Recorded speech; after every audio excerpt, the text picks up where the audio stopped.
Alright. Bam.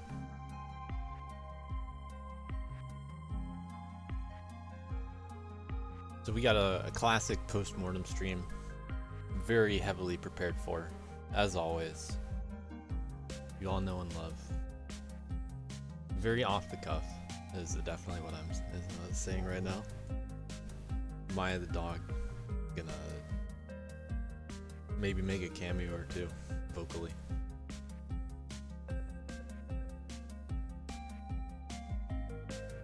So I got some notes.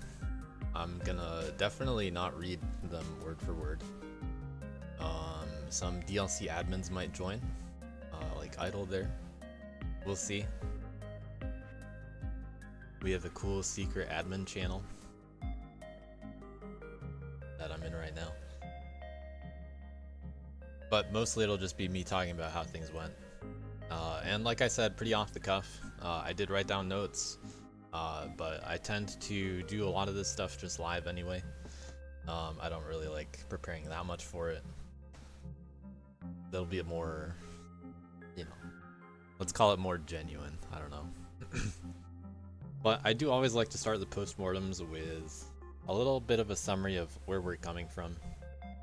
And this is certainly no exception. This DLC even referenced the past quite a bit more, but it's always good to think a little bit about where we came from in DLC. Because we're ultimately serving a pretty specific purpose with the event. And in this case, DLC came about because at the time, there weren't really that many events in Dustforce at the moment, at that time. So let's say this is this would be late 2020 into 2021 kind of time frame when CMR is kind of dwindling in terms of participation, and one of the main reasons why is because there aren't really maps being made for the event. People aren't really making maps for CMR the way they previously were. It's a bit of a challenge, and always has been, to get maps for events. So I wanted to do something a bit more competitive, because that's an underserved kind of event in the community. Why not do a league of sorts? And well, people don't really play stock levels that much in the Dustforce community. That's just the way it is. Full game always has like a little bit of interest, but not really that much. It's always a bit cyclical. It comes in cycles. Every now and then someone will stream any percent, and then a few other people do, and that's just kind of how it goes. But what people really do like is custom levels, and that's always the kind of stuff that people will come around for. They like very standard kinds of mainstream friendly levels. Higher quality stuff always goes over well.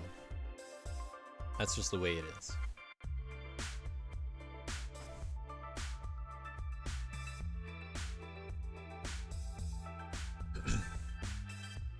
Add emojis. So the main idea that made DLC even happen at all was the concept of teams making events, or teams making maps for the event.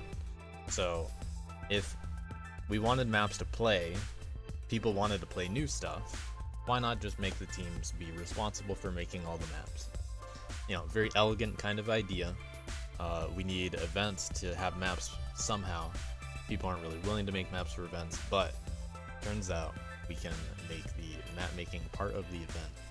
And as a result, team maps have been central to the concept of DLC as a whole since the beginning. It is the exception, technically, that maps have been made before DLC, prepared for DLC or pre-made maps. That only started with the Cyber Complex 5 maps. and that was DLC 5. But you know, it's been a while to get here. There's been like a few core ideas at heart though. I tend to not read this little thing. I tend to only read when it comes to postmortem time. So let's see how well I did on this time. I even adjusted the final one. So teams make new maps, play maps together, fun, inclusive stuff. You know, some competition is nice after all. I think we did that pretty well this time. We definitely stayed true to that idea. Flexible with different interests and time commitment. Definitely supported that better than we did in DLC 2. Really nailed down that idea. It's been consistent. Encourage competition regardless of skill level. Fun even if you don't compete. You know, decent job at that, I think. Not like the best in the world this particular time. Turn down the music? I can barely hear it myself.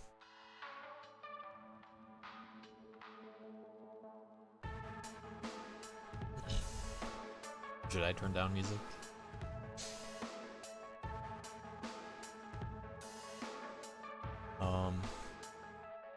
I don't know. I mean, someone else can say so, and I'll turn it down. But this final comment here, DLC is unique and challenging for an environment for grinding and map making.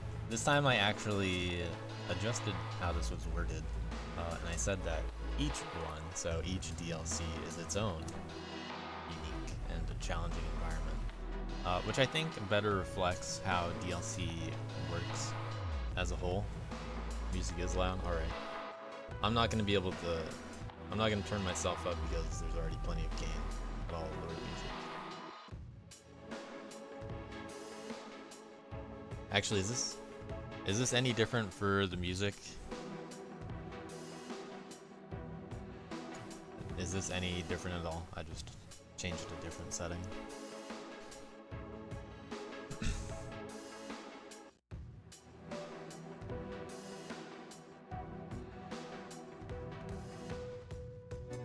Don't think so? Alright, I'll change it for real. I just wanted to see if it was coming in double.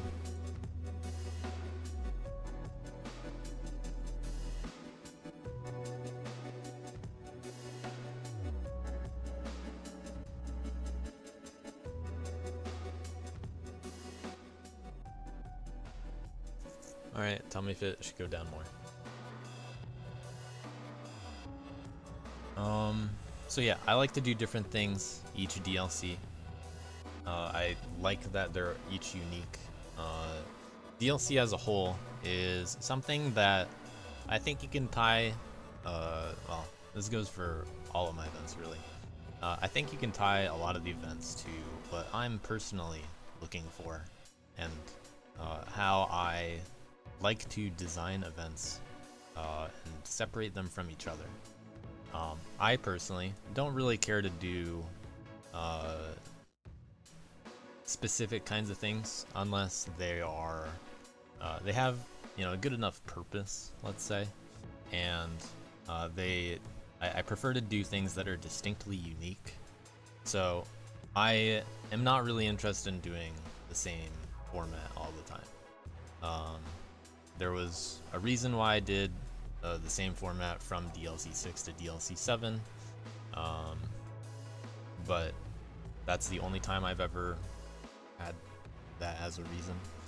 I prefer to do different things every time, and it's not really that interesting to me unless I'm trying out a little bit of variety with how things work. I think things would get a little bit stagnant if I just let DLC work exactly the same way all the time. So I think it's a good thing that we do change it up, and it's great that people are open to that kind of, you know, putting up with that, let's just say. It does come with its own challenges. In particular, it is hard to communicate the differences in every single DLC because so much stuff could change, and you know, that's just what happens. But I think it'd be nice to have a little bit of standardization in there.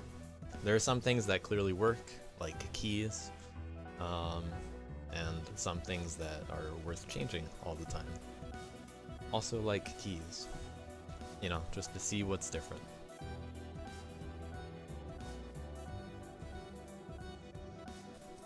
We'll do another brief trip down memory lane.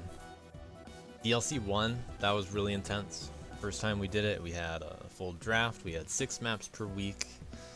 We had 8 teams of about 8 people each, roughly. It was like 7 to 8 on average. 6 maps per week. SS and any % on everything count. Every week started on the Sunday and it ended on the Sunday. So when the week ended, the next week starts. And there were 4 of those weeks in a row. That's a ton of stuff. That's way too exhausting. We learned a lot from it.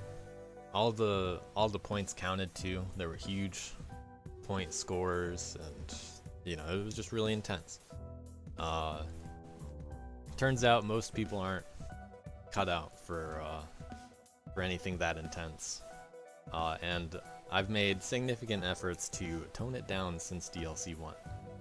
DLC 2 certainly introduced changing the whole format.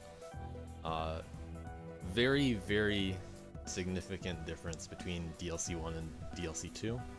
After all, we went from something very open and everything counted to something very restrictive and much more chaotic because of its nature. So the 4-player all-star teams is one of the most iconic and memorable DLC formats that we've ever had. That's a main reason for why we did it. This time, you know, this is the first time we've done it since DLC 2. You know, very memorable kind of format that, you know, seems to make sense. You know, 1 player per character, pretty cool idea in theory. But we learned a lot from how DLC 2 went. We learned a lot every time. DLC 3, we switched it to, there were 4 main teams, but there were many little leaderboards, like a lot of side leaderboards per each level. So now instead of there being a character leaderboard per level, there was that, and there was a side leaderboard. There was a 2-player leaderboard on one of the levels each week. There was a task leaderboard. You'd only be able to have 1 person or 2 people on your team sign up for specific leaderboards. There was just a bunch of stuff like that. You got to choose which leaderboard you wanted to play and how many and all that kind of stuff. Pretty cool idea. You know, worked well for some people. Not the best fit for everybody. DLC 4, that was top players versus the world. So there were 5 teams, and then there was a 6th team that was just the top players, which was Fishy, me, Uckies, Camel, and Fresh. And it was like a side category where it was like a side event where the top players had some restrictions, like they wouldn't be able to play the levels at specific times. They'd have an earlier deadline. They would have to have handicaps against them. You know, that kind of stuff. We tried it. Some things worked, some things didn't. You know, cool little experiment, but ultimately not really that good of a fit for DLC. You know, at least we tried it though. DLC 5, another very unique format. This time, instead of being on one team the entire DLC, you chose a team weekly, so there were 4 weeks. And each week was something like Team Dogs versus Team Cats. We had Team USA versus Team Worlds on the final week. Team V-Ceilings versus Team Spike Jumps. You know, classic rivalries that are extremely memorable, as you can tell. You know, really cool kind of concept there. Got to, you know, switch it up all the time. They were pretty sizable teams because there were only 2 teams. Very open-ended. It was also the first time we, focused on some, pre-made maps. CC5 ended up being the focus, of course, but it was a big surprise. No one figured it out that we were actually just releasing the CC5 maps as DLC progressed. And naturally, this fit with the format, so as always, I like to tie everything in. In this DLC, because CC5 is considerably linear, we have big teams. There are only 2 teams, since you're sharing your replays with specifically just your team. There's not really that much divergence away from only one other team in this kind of idea, so naturally it's a better fit for more linear kinds of maps rather than less or more non-linear kind of stuff. So there's always that kind of supporting factors going on, like DLC 2, many teams, good fit for non-linear levels. Same with DLC 8. DLC 5, only 2 teams, even though it switches up each week. There's no real reason to go hard on non-linear stuff. DLC 6 and 7 were basically the same concept. The only main difference between the 2 of them was, tightening it. But it's the most kind of standard format. And a big reason why was because I was trying to get more help from people like Idle and Rodent, so that I wouldn't just have to be the only person in charge of DLC stuff. Theoretically, I could do the same thing, DLC 9, for example, and just potentially be able to hand off a lot more of the responsibilities, because we've done it multiple times at this point. I don't have to be the person in charge of DLC, considering the experience that some other people have now with helping out. Which is a good position to be in, longevity and all that. Maybe I have to take off a DLC at some point. But there is, we commonly learn the same lessons. We reflect on DLC the same way. Sure, there's always a different plan, and there's always a different result, always a different format. We like to try different stuff, but there are a lot of consistent things that we've learned about the Dust Force community as a whole. For example, DLC tends, I do tend to say this, DLC is only as good as the team you're on, or DLC is only as good as the maps you're playing. This is something that is very indicative of how people respond to the DLC. So basically all the time, I always hear stuff like, when someone is coming from a team that was very talkative, very active in voice chat or anything like that, teams that are trying to win, they always tend to have the most fun and have the most positive responses to DLC, because they're invested in it. And that's great to hear, because they're the people that, they're having the most fun, they're participating the most, they're the most involved. It just, it works. It makes sense. I do want it to be best for those kinds of people. That's great and all, but the thing is, not everybody is able to be on a team like that. And that's a problem that, we've had since the dawn of time for DLC, obviously. Not all teams are talkative, and not all teams use their voice channels. And it's unfortunate, in my opinion. I would really like it if I could convince more teams to do that.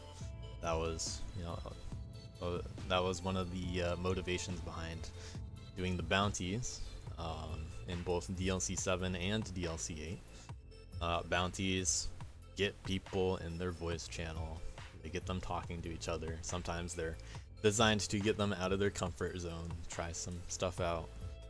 I want to get people engaged. That's basically all we're aiming for, because the more engaged they are, the more fun they have. That's just how it works. Now, the other factor, of course, is DLC is only as good as the maps that came out during it.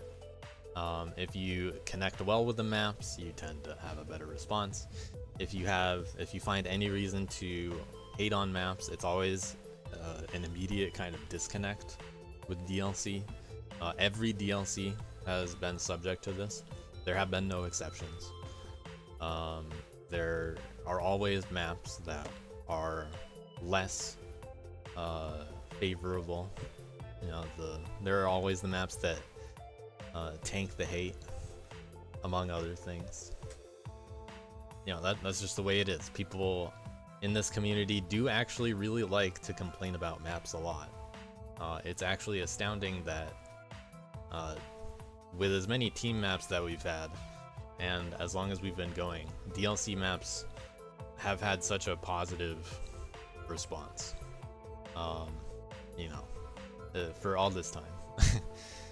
We have a pretty good average, is what I'm saying.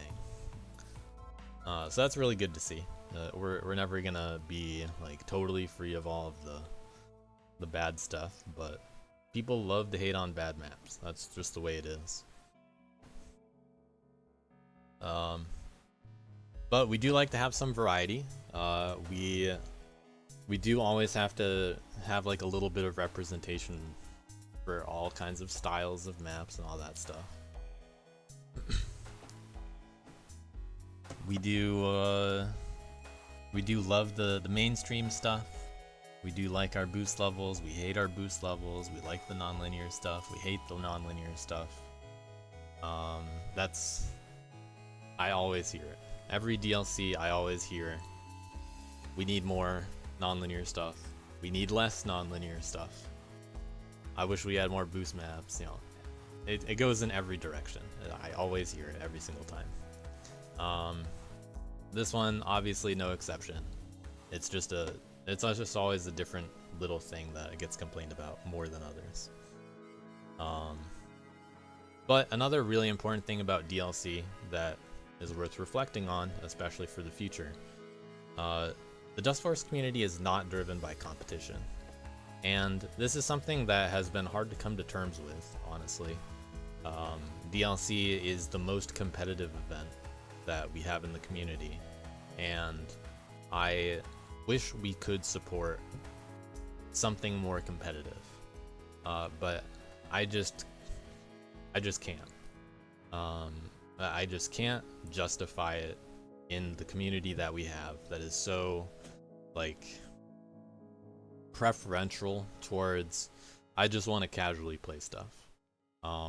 The competitive players just are a minority on teams, and I'll go through and I'll go into a little bit of this later when I go through the teams and the levels and that kind of stuff.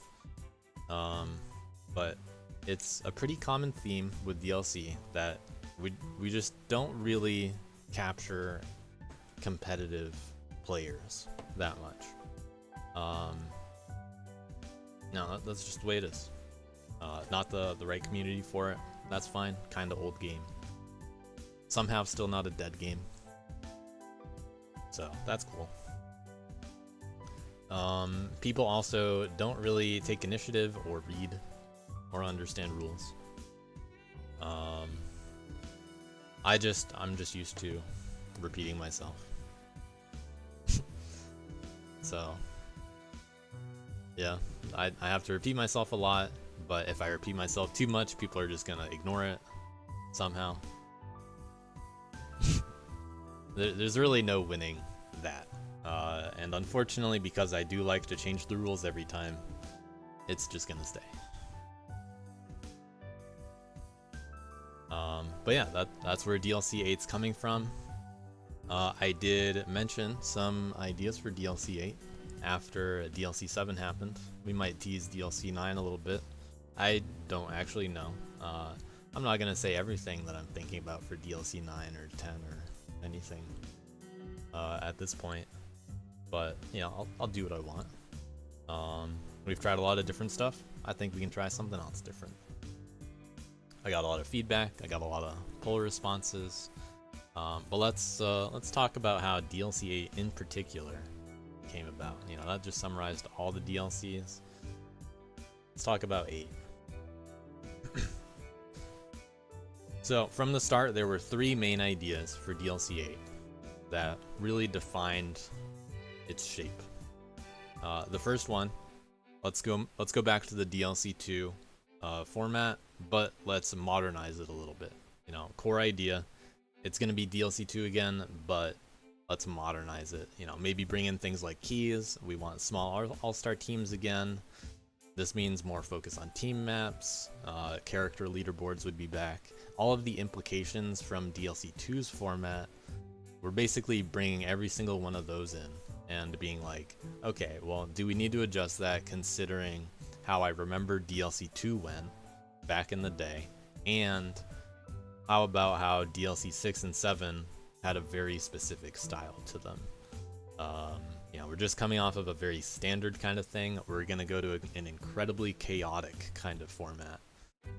You know, I really need to shake things up, and what better way to do it than with the most chaotic format, the one that is most likely to result in, you know, any team could win.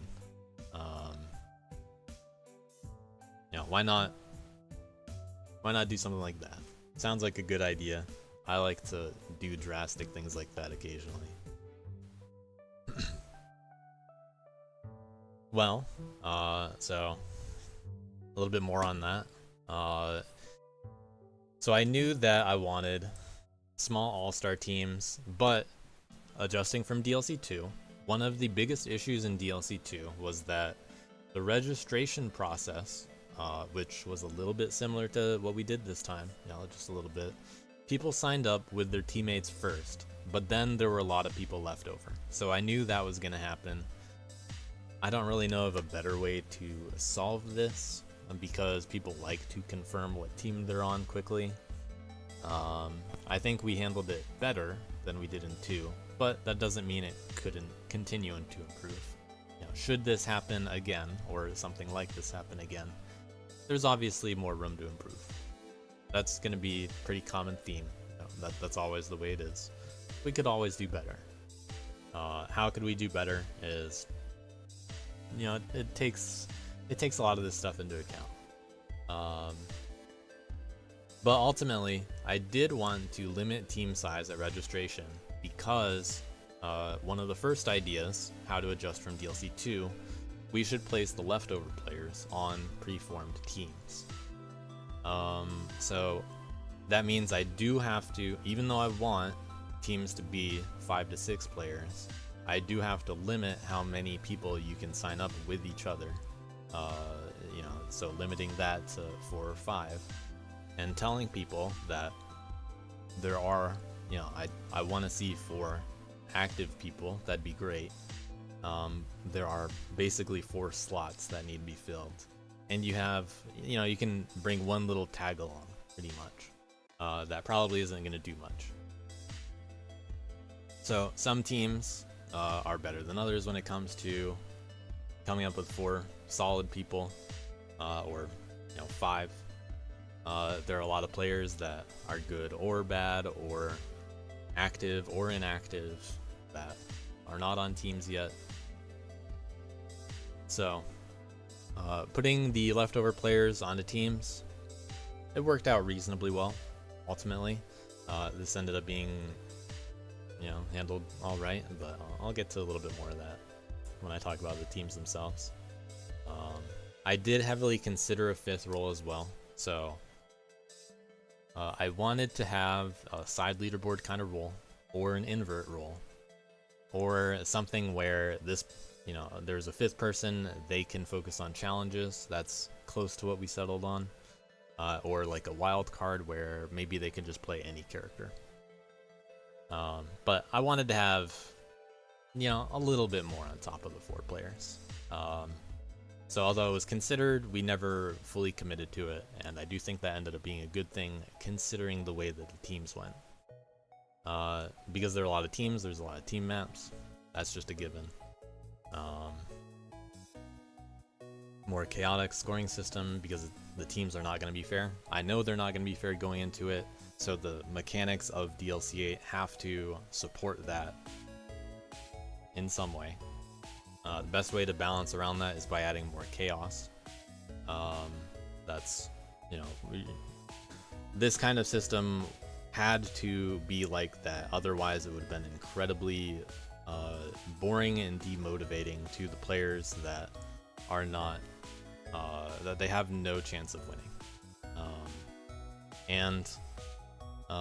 I don't think we did that great of a job at it this time, but I'll kind of, you know, that's one of those things for later too. I'm just talking about the plan. We are looking for a more chaotic system. So the system supports more variance is basically what we're talking about. This ended up resulting in the predictions as well, which, you know, they're just guesses. You know, bounties, predictions, it all kind of supports this idea. Character leaderboards can't adapt the same key system. It would not be worthwhile to fully commit to the same key system. It's, you know, just a little bit too different.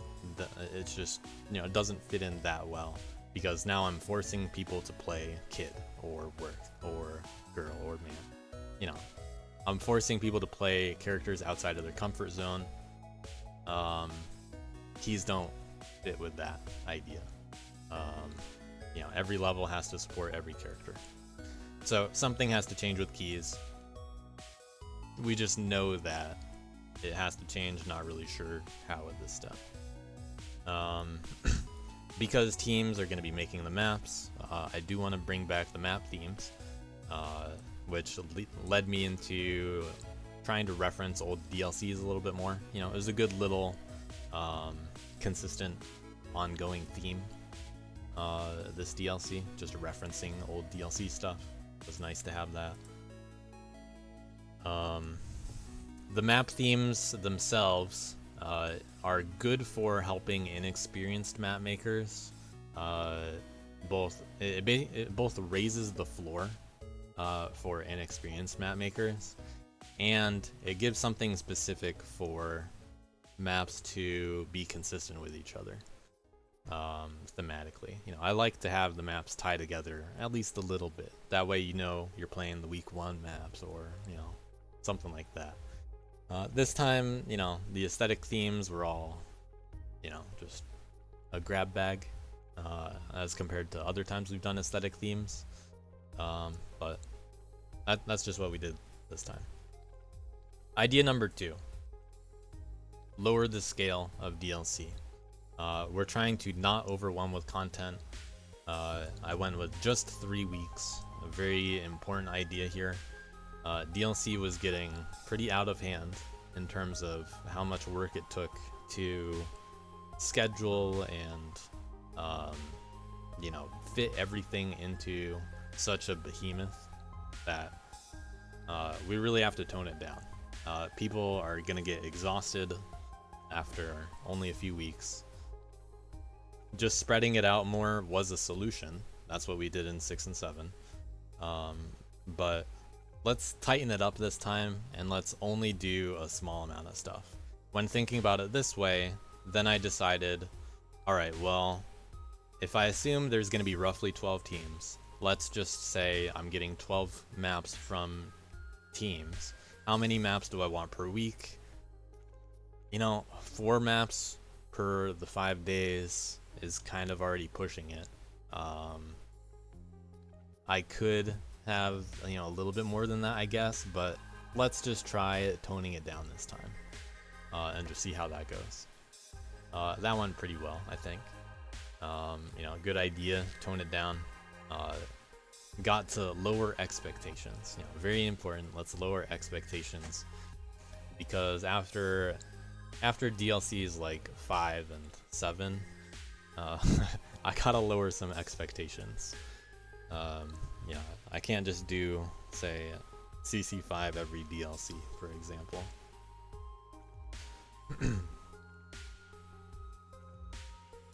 I am also considering alternating big and small DLCs, so maybe in the spring we just have the small ones, and in the fall, we got the big ones. Something I'm thinking about, may or may not come into it. But this was a way of starting to approach that. You know, I'm leaving my option open here. The only way to start doing it was to do a small one here. You know, seemed to go well. Bounties, idea number 3.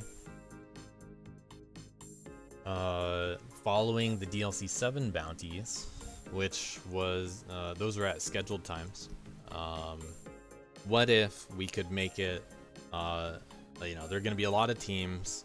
There's a lot of people that want to do the bounties.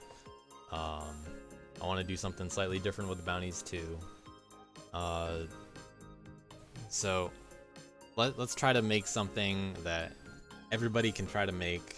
We should be able to schedule just a few people, but I do really want to have teamwork as an important factor. So it was tough to get everybody scheduled. We did manage to get at least 3 or 4 for every single bounty. And yeah, that's something that was basically the most effort this DLC, I'd say, to end up doing it. But the in this different environment, it relied on a couple things. One, we did actually need Dust Kid support. So before DLC 8, Rodent and I got access to editing Dust Kid. You know, just a little bit of access to doing that kind of stuff. Rodent ended up doing the most work on any of that. I did all the like other kind of stuff that wasn't Dust Kid specific. But you know, thanks to Rodent, we were able to adjust how replays are hidden on Dust Kid, and hopefully our capabilities continue to increase. So hopefully in the future we'll be able to do more unique things with Dust Kid specifically in DLC 9. But you know, good first test run, DLC 8. The asynchronous bounties, we needed to be able to fully hide the replays on Dust Kid. We also managed to hide the input display on the main page. It's nice to finally not have that show up after a couple of years of requesting it. So good work to Rodent on those 2 things, making asynchronous bounties possible. If we didn't have that, someone could have just been spoiled by looking at Dust Kid. And there was actually some risk of that in week 1 before it fully worked. This line here, the more personal moderation, think of that kind of like I get more DM control over it. It allows for a lot more unique kinds of instructions, let's say.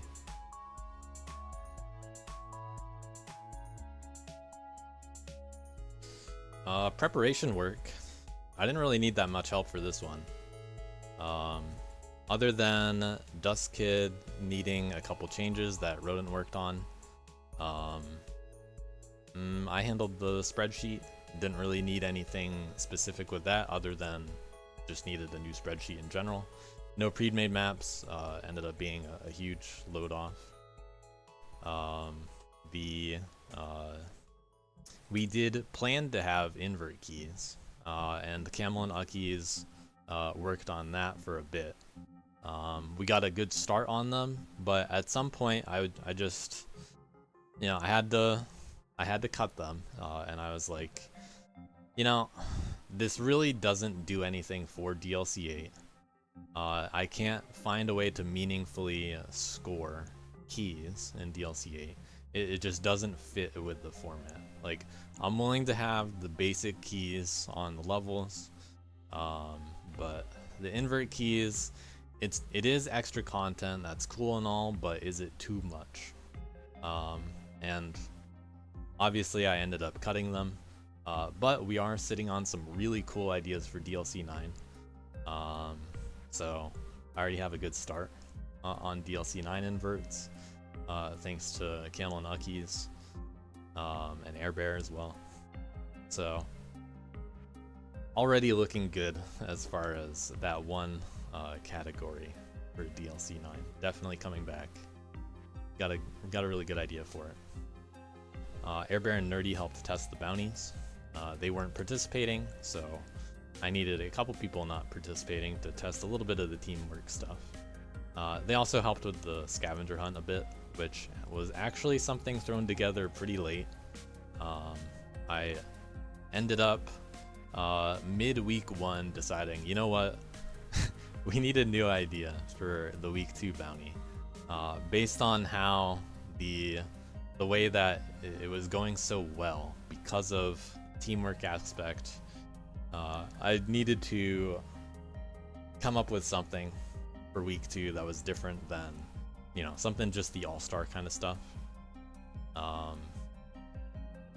know, I would have had something else kind of like it. Not gonna say everything about it because I might use it in the future. But you know, I just needed something different, something that people can work together as a team on. That ended up being the scavenger hunt, so that was actually very rushed. And it ended up working out cool. You know, that's something that those two helped with a lot.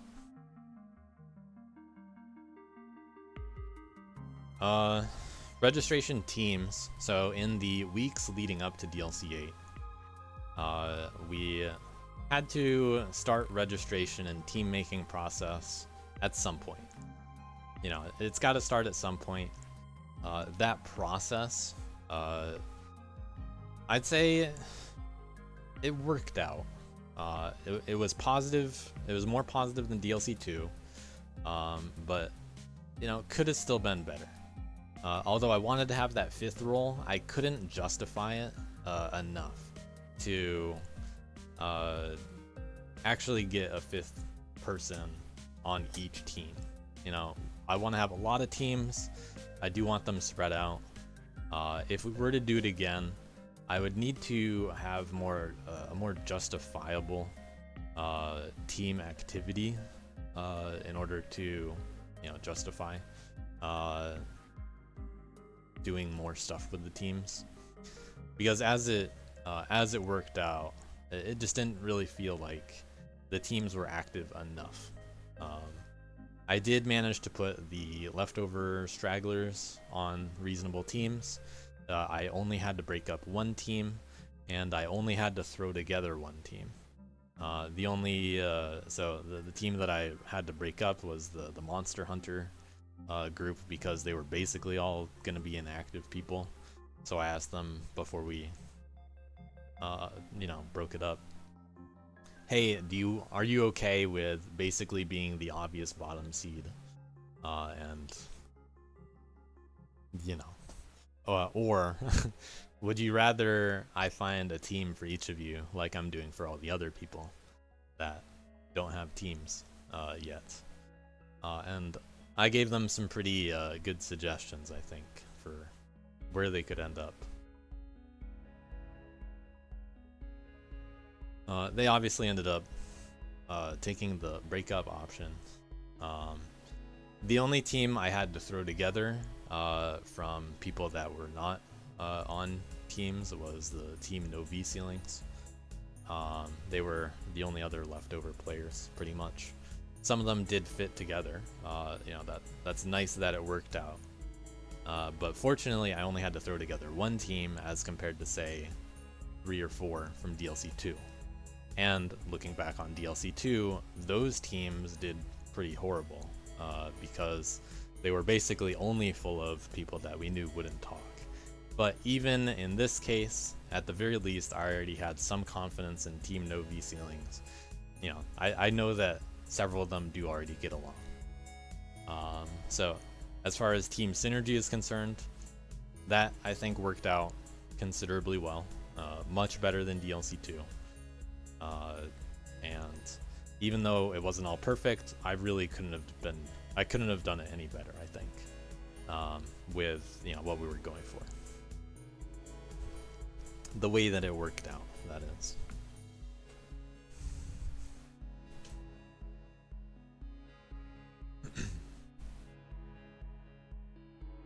Alright, well, that was all the prep work and thought that went into it. Talk about how it went.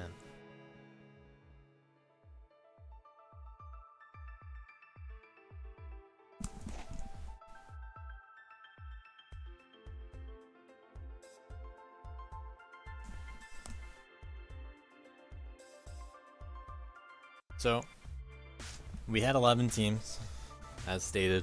The numbers ended up being a little bit smaller than DLC 7, and that was understandable. That was predicted because DLC 7 was, you know, very open. Anyone can just join and they get drafted pretty much. DLC 8, you had to try to find a teammate. So there was a lot more pressure in joining.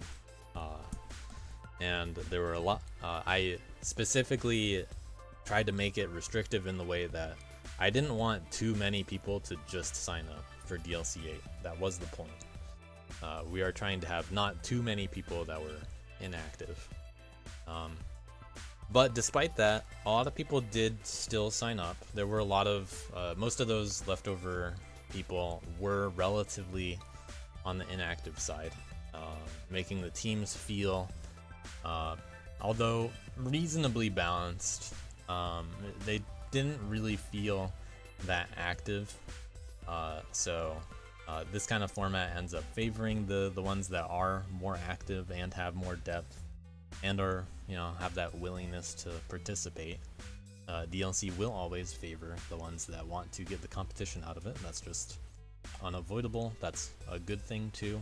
You know, we want competition favoring people to do well. That is a good thing. But, you know, this time we also wanted the chaos, so it can't be too rewarded. Really tough kind of balance to make. Just looking at the numbers, DLC 7 was twice as long. That was a 6-week thing. Had 95 people active, you know, people who submitted replays on levels over 6 weeks. Compared to in DLC 8, we had 89 players submit replays on these levels over 3 weeks. I'm not sure how that stacks up against after 3 weeks of DLC 7, but it would be a different metric because they're very different kind of maps. All things considered, much closer than I expected. I didn't expect it to be this close. You know, pretty surprising to me.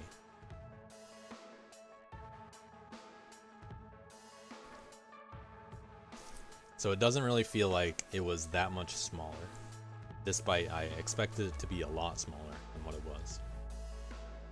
I was ready for, like, you know, 8 teams of 6, just in case.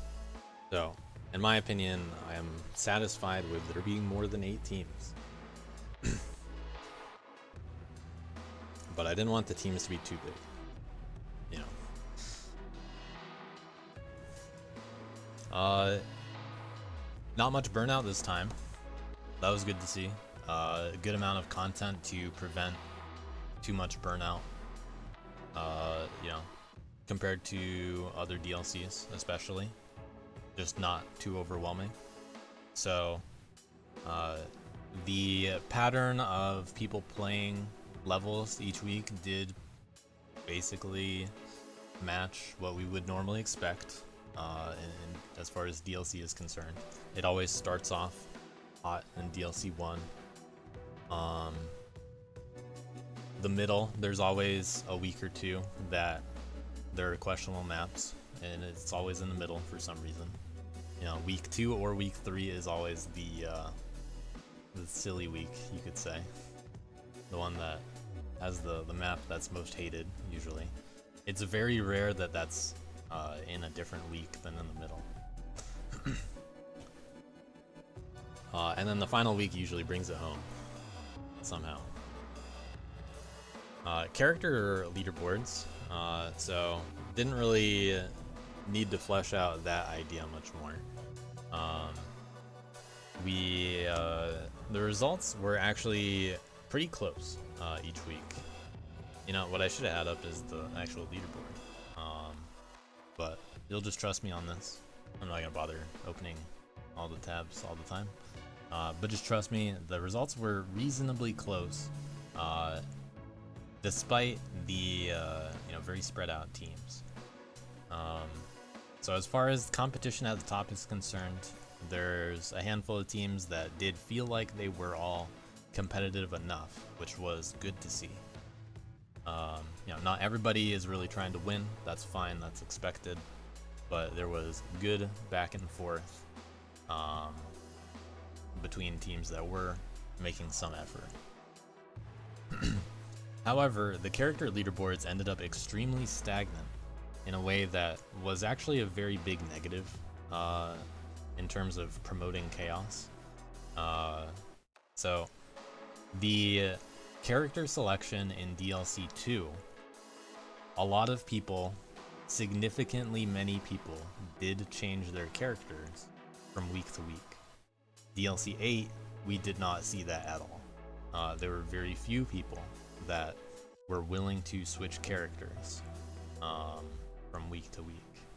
That's an interesting difference, and unfortunately, because of the way it worked this time, it forced me into a little bit of a corner in terms of I'm looking for a certain kind of balance out of things, but the teams are not doing their part in making better decisions on the character leaderboard, which to me shows that they are not trying to win because they're not trying to win on the character select screen. What team had the most character changes? That's Halftime Dusters. They actually rotated. It's not even close. They're the only team that did it. But when I see, alright, week 1, wow, that's actually really cool that one challenge influenced the man leaderboard to work out this way. Now, definitely, these teams that are trying to be competitive should see this and understand that, alright, I actually didn't get that many points because of the way that characters were aligned this time. I should do something different to have a better result. Magma Peach was the only person that seemed to make an effort to understand what if we switched characters to have a different impact on the leaderboards.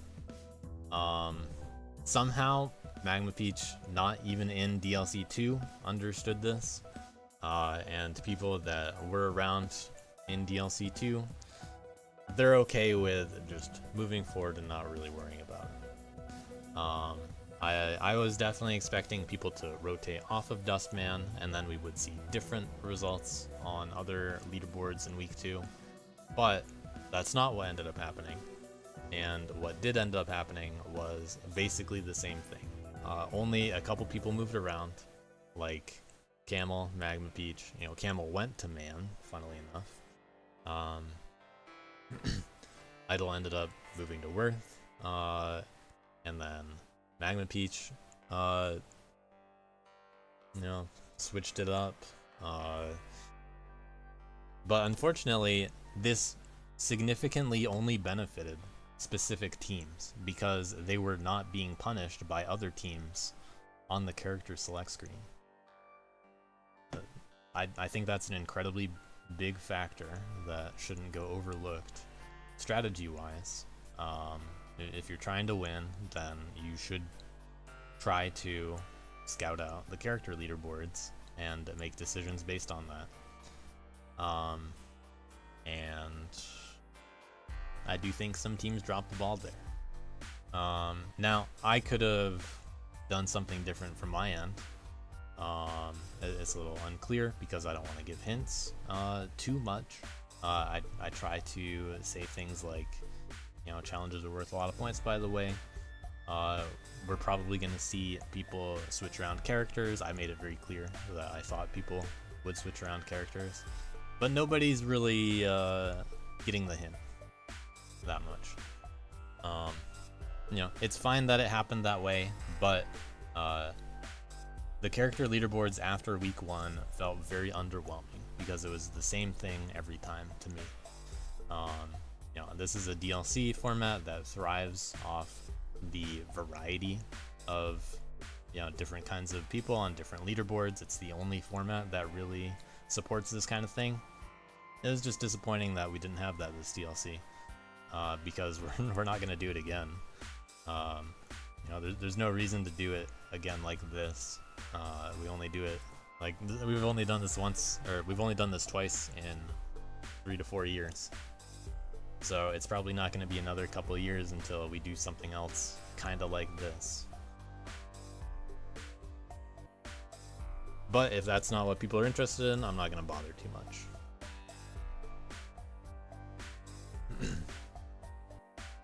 And I'll save it for events that make more sense.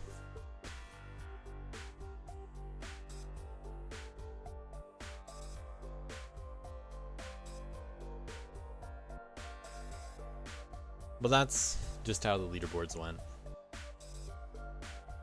Ended up being more predictable because of that, which was not a good thing for this DLC.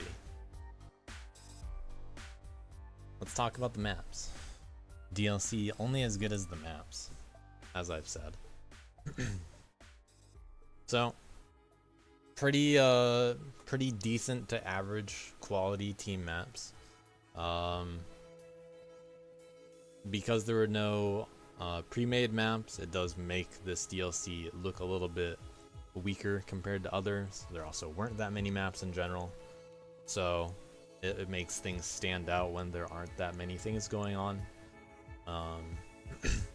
And what was actually interesting was that they were mid DLC and also after the fact.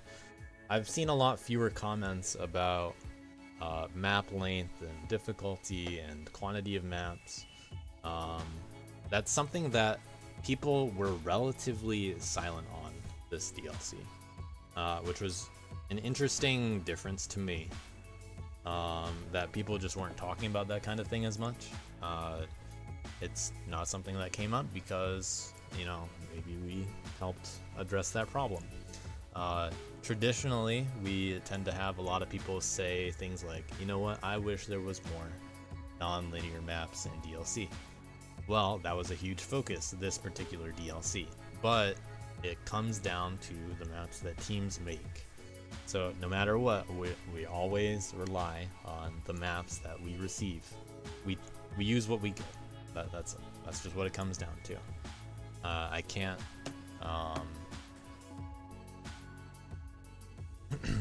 can't just guarantee that we're gonna have good maps every DLC, but seasoned Dust Force community members know that Atlas is not full of good maps, and if you want to be good at custom levels, you got to be good at bad maps sometimes.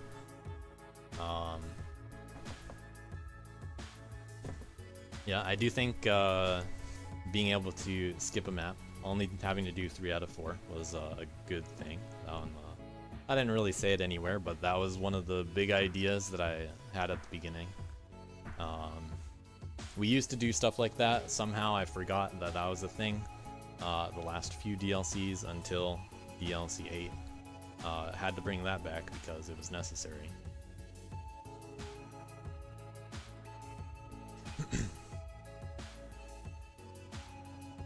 So it was a good fit to bring back that rule.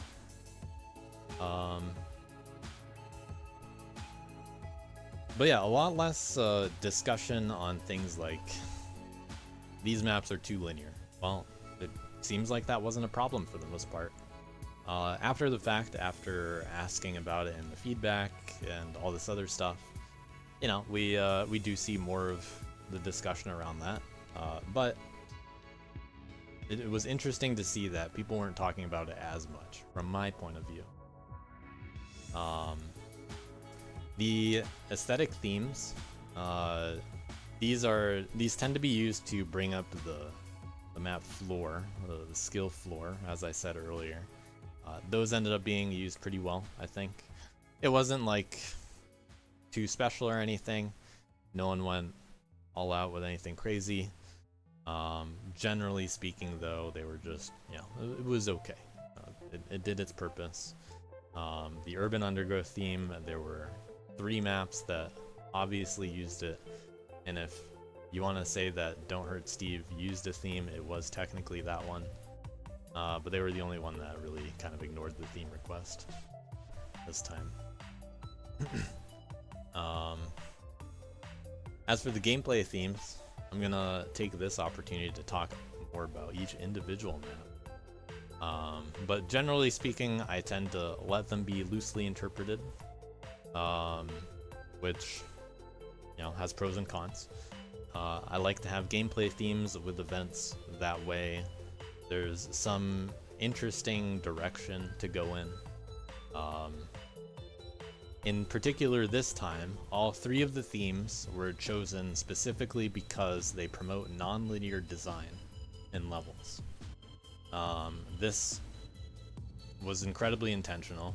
You know, I can't understate how obvious this should be, in fact. All 3 of these themes, 1, backtracking. It makes sense that if you have to go back over some area, there are decisions that the player has to make. They either pick a prism up on the way there or on the way back. You know, it makes sense that there have to be some decisions about non-linearity in backtracking. In terms of the pacifist theme, this one has the most potential to be non-linear because the end trigger is forced to be all of the dust.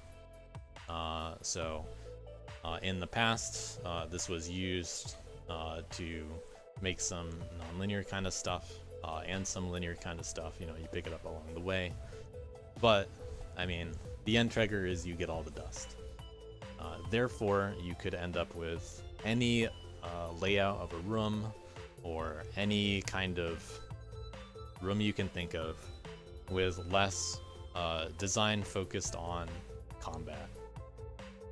So it makes sense that Pacifist does promote non-linear design. The clock idea, the interesting thing about the 3-hand clock idea is this is a classic DLC theme. So in DLC 1, one of the first gameplay themes was you take a clock, I tell a team, hey, what time is it on the clock? Pick the hour. So pick a number from 1 to 12, the request. A team picked the number 1, and then the theme of the week was 1 a.m. So the direction that the levels had to be in was 1 a.m., you know, that slight angle upwards. DLC 3, we brought it back, and this time we had to pick 2 hands of the clock. The time that was chosen was 6:12. So you have one hand going down, that's a little bit shorter, and one hand going to the right but slightly upwards. So this time, you know, finally brought it back, added the second hand for hand number 3. And although I allowed the players to choose what time it was, the teams to choose what time it was, the premise of the theme being in the shape of 3 hands of a clock and requiring that they were all in different directions does force there to be some amount of non-linear design as a part of this, because no matter where you put the spawn point and the end point on this 3-segment idea, this shape of a map, no matter where that is, you cannot possibly have a strictly linear result. You can certainly use map design to get as close as you can with like univariant, but in general, you're not gonna be able to make something that's too linear because of any of these themes. So all 3 of the themes promote non-linear design.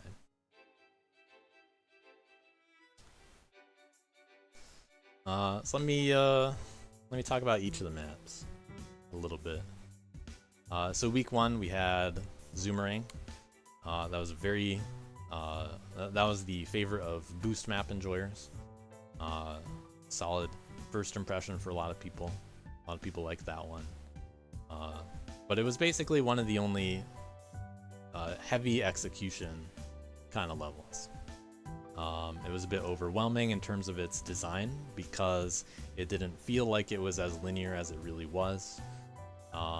And that's something that hurt it a little bit. And anything with left boosting is also quite challenging. So people like to complain about that kind of stuff. Zoomerang, obviously no exception.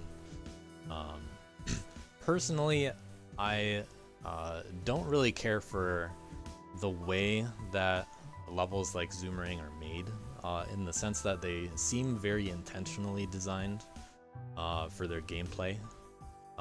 So one of the main reasons why I do not participate, not the only reason, but one of the reasons I don't like to participate in DLC is because I don't like the advantage associated with having a knowledge of things like maps in advantage, that kind of advantage in advance of when DLC starts. So I cannot I can't justify that for myself. It just feels wrong to me to have any kind of advantage at all. So I don't feel comfortable participating in DLC, generally speaking. And whenever I do participate in DLC, I always kind of over-nerf myself and force myself to not actually do that much for, like, let's say the first day or two of the week. To, you know, overcompensate because I don't want there to be any perceived advantage. So I don't really care for when map makers over design very specific routes in their levels. That kind of stuff tends to not go over that well in DLC levels. But you know, Zoomerang fairly well received. You know, it's fine how it worked out. It's just the, you know, commentary from my perspective. Because Zoomerang was one of the most routed levels.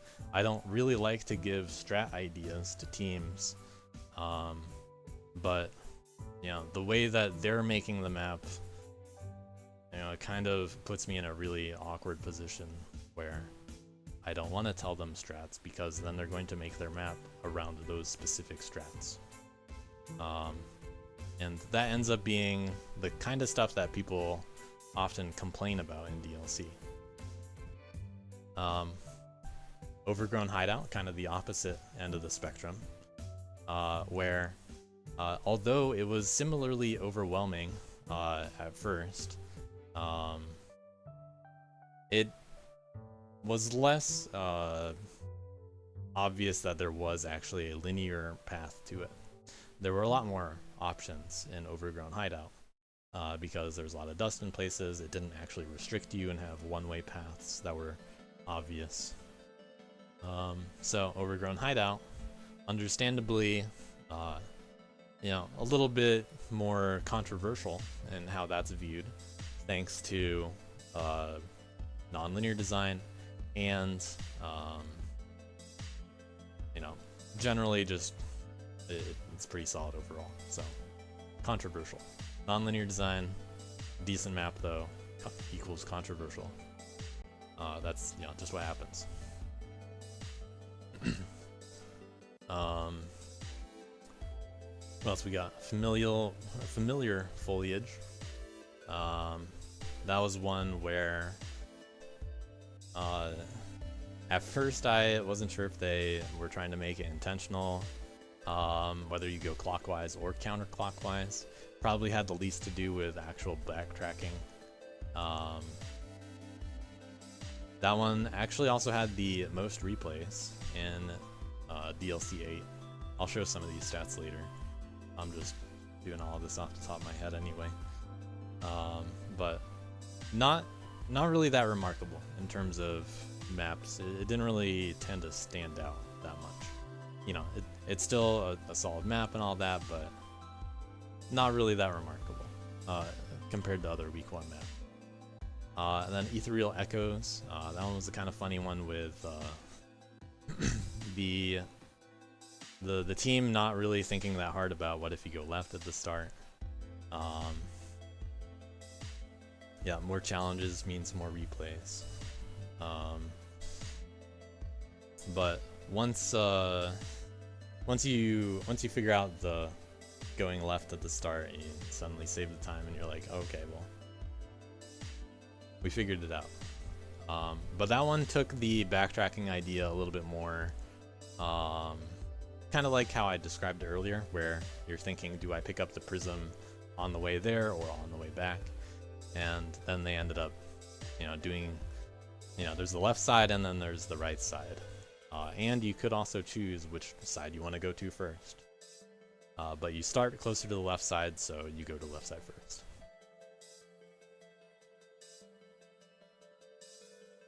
Also, you want to limit boosting left, of course. So backtracking, pretty solid start. Handled in different ways. Some teams handle it a little differently than others. But we get into the meat of DLC. The real not really controversial, but the most talked about part of DLC 8 maps has got to be Week 2, which had some very memorable maps, which is often a very good thing. So Pacifist, as I said, the level ends when you get all the dust, so it does promote nonlinear design, but that's not actually what ended up happening this DLC. The maps ended up being, well, one map ended up following that. That was Worth Its Handsome, where there's just dust everywhere and you get it all. The other maps ended up being fairly linear. And one of the only kinds of exceptions were like Wawa Woods. You had a little bit of options in terms of where do I super, how exactly do I do this micro routing within this overarching level. Wawa Woods had an okay start to it. It's kind of the classic way that Camel approaches some of that, but wasn't received as well. And it had a very unfortunate start to it that people did not like grinding, so unfortunately people did not like Wawa Woods, especially because of the start to the level. So sometimes it really just brings the map down as a whole when you have an unfortunate strat like that. That was the level that I gave Camel more leeway in terms of, you can do it yourself. I can trust you as a seasoned map maker, but in particular this time should have exercised a little bit more testing over what Camel was doing, because unfortunately it did have an issue. So I already talked with Camel about some of that stuff. No big deal. Sometimes it happens. Yeah, I hear it had cool custom music too. Then we had Don't Hurt Steve. That one, one of the two maps that also had the broken replays on it, unfortunately, which was something that I was unable to fix, and really hurt both Don't Hurt Steve and Worth Is Handsome. The worst maps to have that issue on. Something that I have not had that issue on any other DLC maps ever, which was very surprising. It doesn't really have to do with Pacifist. I'm not going to bother detailing why or how the issue happened, but at the very least it won't happen again, and I have better solutions for the future. However, it is not something that I could have fixed in the moment, despite trying pretty hard to. And the best way to do it, in retrospect, probably would have been to make replays public. So although it would have hurt the non-linearity of the levels, Um, it probably would have made for a better resulting event. You know, I think people would have been okay with it because, you know, Worth Its Handsome still would have been pretty intense, but at least with replays unhidden, you can see what other people are doing. And with Don't Hurt Steve, same idea, you can at least see what the other people are doing. So although at the time I was thinking that, okay, well, we'll just go back to there's just no replays. Sorry, that's just the way it is. In retrospect, I would have actually changed that. Seemed good in the moment, but would have been better to do it a different way. Not that big of a deal though. Mistakes happen, we learn from it. But you only get one shot at it in DLC. Hard. You can't really fix that for say 6 more months. Tough mistake to make. But Don't Hurt Steve, that was a pretty rough one to work with, because that one was more obviously in the shitpost direction compared to other levels. And it had some other ideas in there. The main reason why I was more okay with it was because of the big room in the middle. At least you could, move around in that, and that's where the routing would take place. So it's short. Both of the Don't Hurt Steve and Worth Its Handsome have the potential to be very short, so you don't have to put up with much. But they are just levels that were not received favorably, understandably.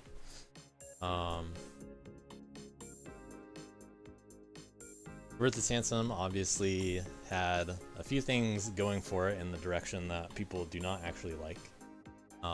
In particular, very routing heavy. You could go in any direction. How this one ended up coming about was, imagine the level started with, it's a little bit simpler than the way it was, and there was no Worth. Wonderful, blissful place of there's no Worth and Worth Its Handsome. You just have to collect the dust and leave. It's so anti-combat. There's no combat at all, obviously, but you are attacking dust, so whatever. Now, in some of the later testing, like midway through the week, near the end of the gameplay theme or gameplay draft being due, I was testing it out with Uckies, and the two of us were talking about like, okay, well, what can we really do with this map? It's not really that interesting. Maybe like a few enemies in here would be a good idea. And then at some point I ended up joking like, wouldn't it be funny if we added one of the dust mod AIs to the level? And it's not really gonna, like, it'll chase you down, but if you're moving fast, you will be able to stay ahead of it the whole time. But we do need to make sure that it doesn't just get stuck absolutely everywhere. Like, we want it to get stuck in some places, but we're talking this out, trying to figure it out. And it's a really funny idea. There's a lot of potential in it in terms of, it's one of those ideas that we know people are going to talk about. For better, for worse, doesn't really matter.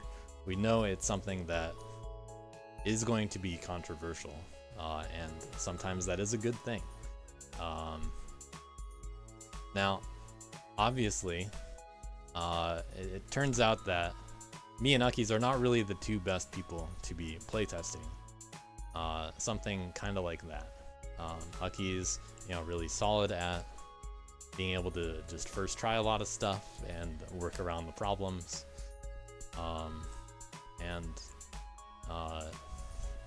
I seemed to have a better understanding of the Worth AI than most other people, it turned out. So we both definitely underestimated what it would be like for the majority of people that were not going to take it very seriously. And also the people that were turned off by seeing it in a level. So as interesting as it was, and as much potential as there could have been for it, does make sense that it's not the best fit for DLC. It would be a good thing for things like bounties because, you know, at the time I'm in a bounty design kind of mood where I don't know, I'm looking for interesting, unique things. I'm looking for very specific, chaotic, routing heavy, unique kinds of ideas in levels within the confines that make sense. This very much fit the bill. It's something that has been in levels before as well, just, you know, a little bit unique. And the level's not that big, so it shouldn't be that big of a deal. Obviously not perceived the same way by everybody in the community. Some people like it, but they were definitely outnumbered by the people that were turned off by it. And, you know, you can't get everything right. That's just the way it is. But I do really like that the map is so memorable and it is talked about, which was definitely a core reason for doing it. Sure, we're probably not going to do it like that again, if we do anything like that at all. You know, that's better suited to things like inverts or bounties, not things to grind. If it were something that were grinded, it obviously needed to be nerfed more. You know, pretty obvious looking back on it. But once the map is out, the map is out. And, you know, we just got to deal with it. Fortunately, you only had to deal with it for 5 days plus a relay. So, cool experimentation. Understandable how it went. Would I do it again? Not that way, obviously, but I'm gonna take more opportunities like that in the future. Because now there's a pretty common theme that some of you may have understood with the bounties too. That sometimes it's a good idea to get people out of their comfort zone while playing the game. It makes things more interesting. It makes things different. It gives less of an advantage to the most experienced people. But I do have very specific rules about I don't want to change things like physics. Don't want to change that kind of stuff because no one wants to take those kinds of things seriously. Dustmod's AI characters doesn't change the physics or anything. And it's just something that's gonna chase you down. So, you know, we'll try it out. You know, should have nerfed it. Oh well. But we'll try it out. And then, unfortunately, on top of that, the replays didn't work. That was definitely a big travesty of the week. The final map of the week, though, 3 O'Clock Jock, was unfortunately very unremarkable, is the best way to put it. This is a level that, compared to every other level in DLC 8, just simply doesn't really stand out that much. It's kind of short. It's just nothing really special is going on. It did not use non-linear design in any significant way. There were not many decisions that had to be made. It was just, you know, something that not many people are gonna put down for a favorite level. You know, not a bad level, but not really that much going on in there. Cool damage boost? Well, if you say so.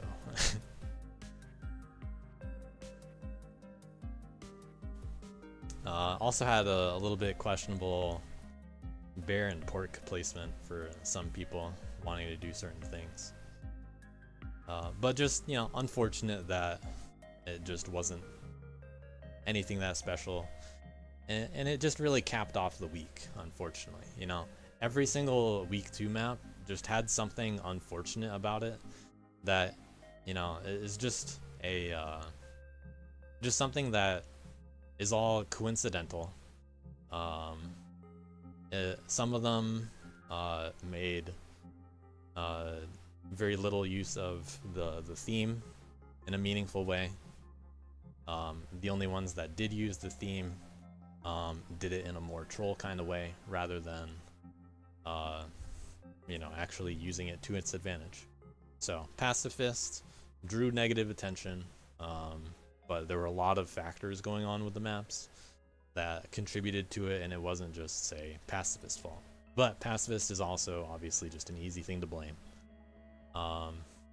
So would I do something like Pacifist in the future? Yeah, obviously. I think it could be done better than that. It was done a little bit better in DLC 2. Would I do it the same way? No, obviously. You know, we learn from these kinds of mistakes. Next time, I would obviously not just allow anybody to make pacifist levels. So in the future, I will be more careful about how people make maps with specific themes. So if a theme has more potential to do stupid stuff with it, then I need to exercise more control over it. You know, pretty standard stuff. Should be easy to understand. Week 3 maps. Let's see here. Carpataki Jones. That one actually did a little bit better than expected, I would say. It had potential to be a bit overcomplicated with its ending, but sometimes that goes over well, sometimes it doesn't. Fortunately, this time week 2 was relatively so poorly received that week 3 just got inflated response magically. So, you know, shout outs to week 2 being the real buff to week 3 maps, able to, you know, drive it home really well. Carpataki Jones had a couple, you know, little things to it that people liked or didn't like. There were some AS moments. It's a tough one to have in a relay. Easy to AS, easy to make mistakes on. A lot of people made big flubs on Carpataki in the relay. Tough kind of level to have. So glad that it got received as well as it did, considering the opportunity for it not to be received so well. Yep, Clock. I liked the way that one used the theme. So with Carpataki, very loosely just using the, you know, the 3 arms and being able to go in between the 2 on the 2 more vertical ones. Unlike the other maps, the Up Clock was, you know, very overt about how it used its theme. And I like that one started you in the middle and gave you the options, which I thought a couple more people would do. Although there were actually 2 out of 4 that did it, so that's basically all I really asked for, you could say.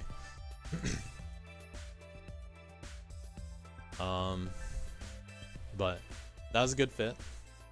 Nothing too crazy in the Up Clock, just, you know, solid for what it was. It fit its position really well.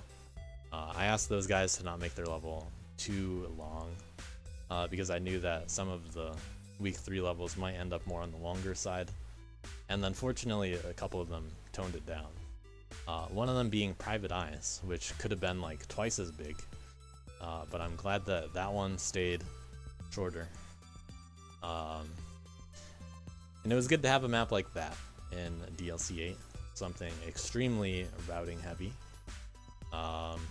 This kind of stuff tends to not go well. You know, Overgrown Hideout did not do too well because of that, but Private Eyes comparatively somehow did pretty well.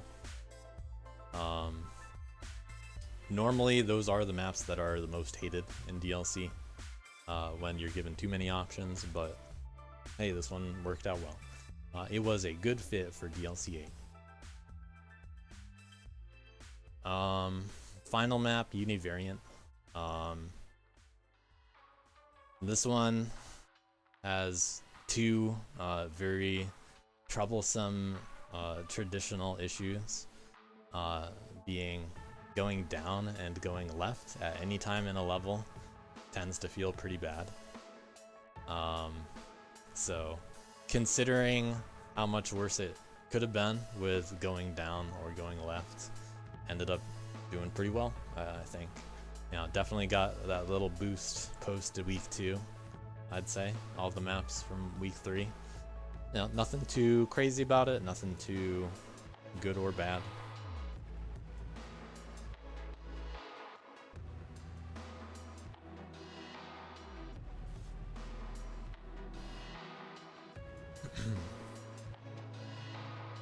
that should summarize some of my map thoughts in the future when I look at the map poll responses.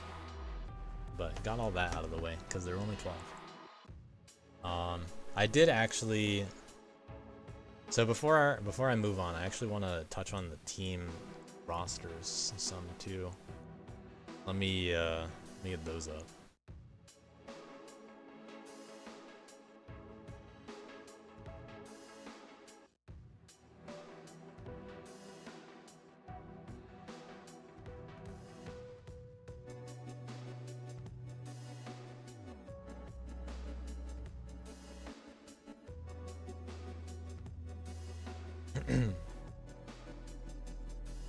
All right. So one thing I kind of skipped over. Also, yeah, Private Eyes was from Team SS7. They were the team that made 2 maps.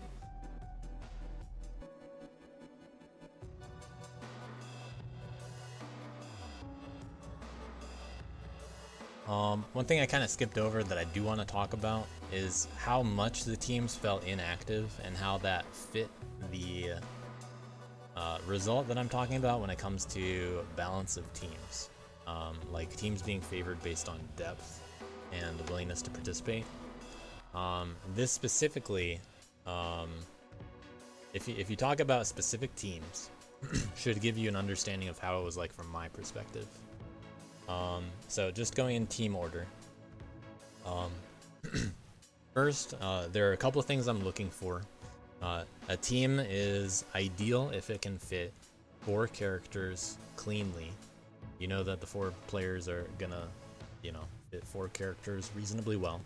And a little bit of additional willingness to do challenges goes a long way. Team number 1, Carpal Tunnel. They have 4 players that were most active. Can't really expect Antihoon to do too much. Morelia held it down as girl. But the 4 players that were most active did try pretty hard to participate. They had that willingness to try to win, which is something that you don't really get on most teams. So, of course, they were going to do pretty well. They ended up being the team to beat for a lot of people's perspectives. So they unfortunately, having that slight tiny lead, put them in the position of they're the team to beat, which certainly backfired a little bit in week 3, but it was only one of a few factors. But they have a core 4. They have a core 4 active players in Arb, Avenged, Cow, and No Face. Avenged happened to do more on the challenges, and they at least had Morelia to clean up his girl, just to do it. Make a Wish. So this one had Idol and Camel for what appears a really solid top-heavy start. Dill expected to be active, and then Wet could be considered a possible kid main that could have played but didn't, but ended up being replaced really well by Noelle, who basically did about as well as you could have expected from a Wet. But the problem was they had those 4 players, and they basically just focused on the leaderboards, and they didn't really have that much other support. But 4 solid active players, they meet the minimum that allows them to be competitive. Steve had 8 players, but the only real active people on the team were Savade, primarily, and then Issa doesn't really play too much, but does play some. And then Heavy can be convinced to do things like challenges occasionally. But that's basically where it stops. Northgate does usually do the participation amount of stuff that's nice to have. We'll do the SS's man, we'll get a few keys, but I think wasn't actually able to play week 3. So Steve not looking so good. They're only kind of at 2 players really, like 2 more active players. So not great. Dust Fellas, this is probably the most active team. All 6 of their players had potential to be active. This was the only team that really could have made good use out of the extra slots. By far the only one that really had that depth. But they didn't really have as significant of a drive. Some of them did, which is good, but they weren't as willing to say play the game, play the game outside of the game. That is DLC. So this is Epon, Miles, Nighthawk, Phantom Matt, Steel Echo, and Jake. All of them pretty active, but considering that there are times where some of them kind of step out or look for kind of ways out of not having to do stuff, there's still just over 4 active players most of the time, and they did reasonably well because of it. Halftime Dusters, they had 4 players that were active on leaderboards, but those 4 players are very inexperienced compared to basically every team that is listed. And then they have Coach JBC on the sidelines, basically just giving strats to them, somehow still playing than all of them, but doing the best he can to lead the group. Gunter unfortunately had computer issues, and wasn't able to participate, unfortunately. But they had a pretty solid dynamic there. It's just that they were one of the lowest seeds on the leaderboard, just for leaderboard points, especially with JVC not being a participant. But they do, so they're one of the next teams that can possibly make the most impact in terms of active players. So, 5's nice, 5 players. And it worked out. The 4 players that were on leaderboards didn't do the most that they could have, I guess, but not like the worst case scenario, obviously. You can't always just go super hard on competition, is what I'm saying. Mongooses looks really solid on paper, but we knew that temporarily wasn't going to do much. Unfortunately, Swift didn't end up really playing any, and we thought they would. Quantum is always a bit hit or miss. You never really know. But Sunny, Weejo, and Indapop held down the channel. They did really well working together. Temp joined in occasionally. So they had a pretty good dynamic, but they were never really, say, that competitive or taking the DLC 8 rules that seriously.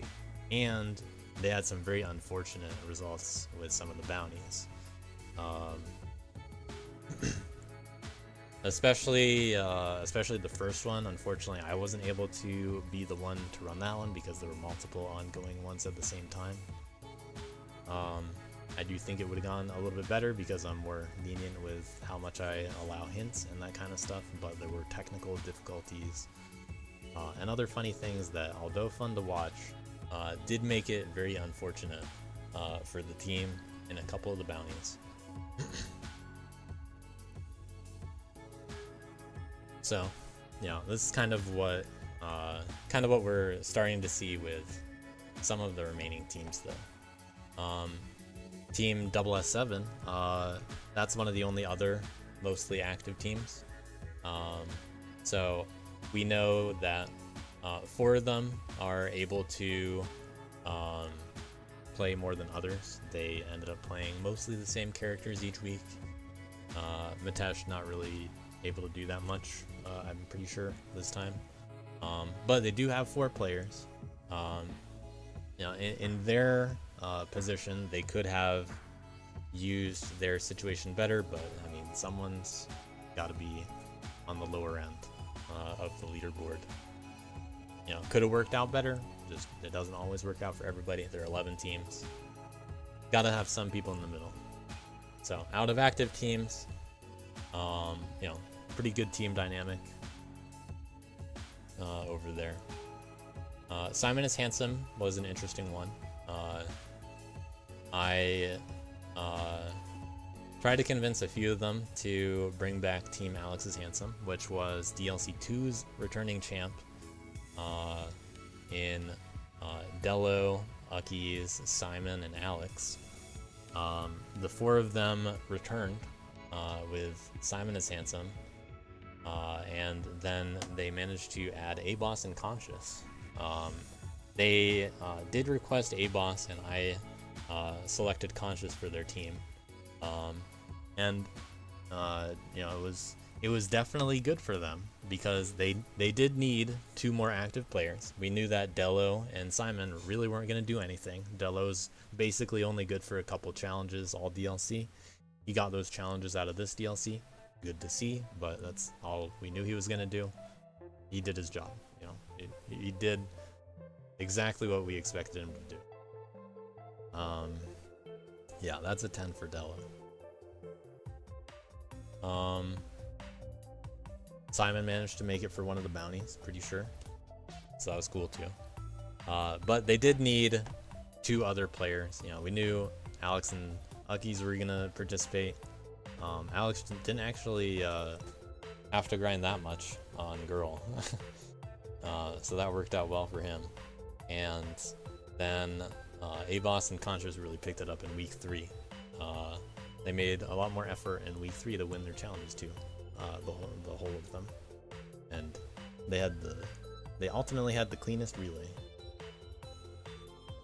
So, well-deserved victory for Simon is Handsome. Ultimately, tough to do with only 4 people that are really participating, but that's kind of that baseline that we're seeing across most of the teams, especially the active ones, the ones that are putting up a fight. They have the 4 players and they're trying to win. Then our remaining 3 teams do kind of falter on the activity spectrum. No Ewan team included Firm, Ibums, iHeartCake, Skyhawk, Spiraler, Wazzy, and Woozer. Some of them didn't do anything at all, but like we had Wazzy and Skyhawk, iHeartCake, and Firm able to do the majority of the playing that was required.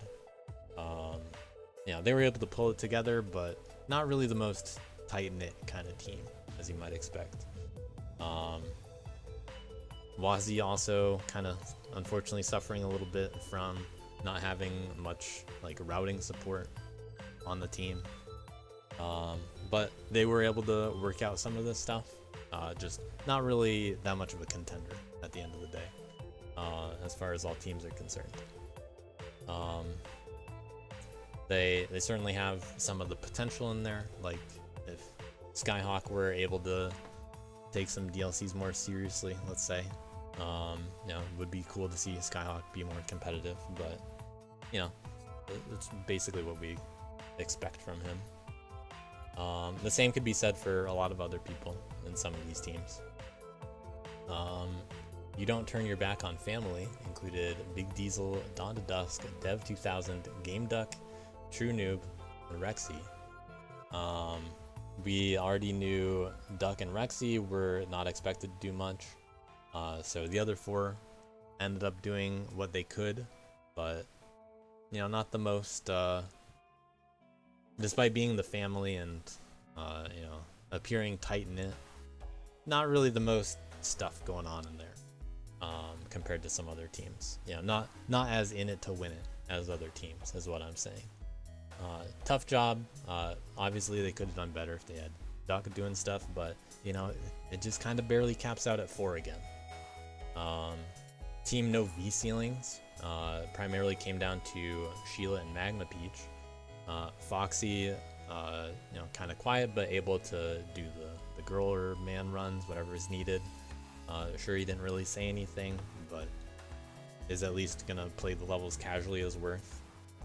Paul and Cruel not really around, so they're just kind of stuck at, not really much better than 3 players most of the time. Still doing what they could, but ultimately we're kind of seeing that no teams on this entire list, other than Dust Fellows and Halftime Dusters to an extent, really go over that minimum 4 players requirement. So despite having at least 6 players on every team, teams get really stretched thin trying to get that 4th player active, and trying to get mileage out of a 5th player.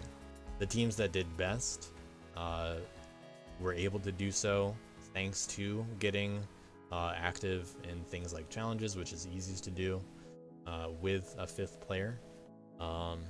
Not always the case like with Dust Fellas, but they did come into form in week 3. They had a good showing in week 3.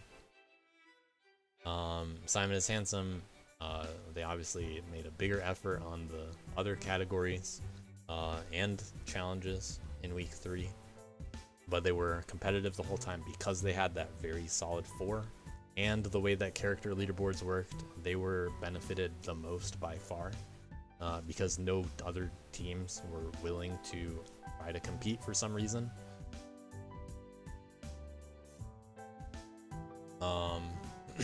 Carpal Tunnel also very advantaged because of the stagnant leaderboards. Sure, they could have done a little bit better if, like, let's say Arb moved away from man, but Arb is competitive enough on the man leaderboard where they weren't penalized too much. A better scenario would be if Arb switched to girl, then all of a sudden they're getting more points.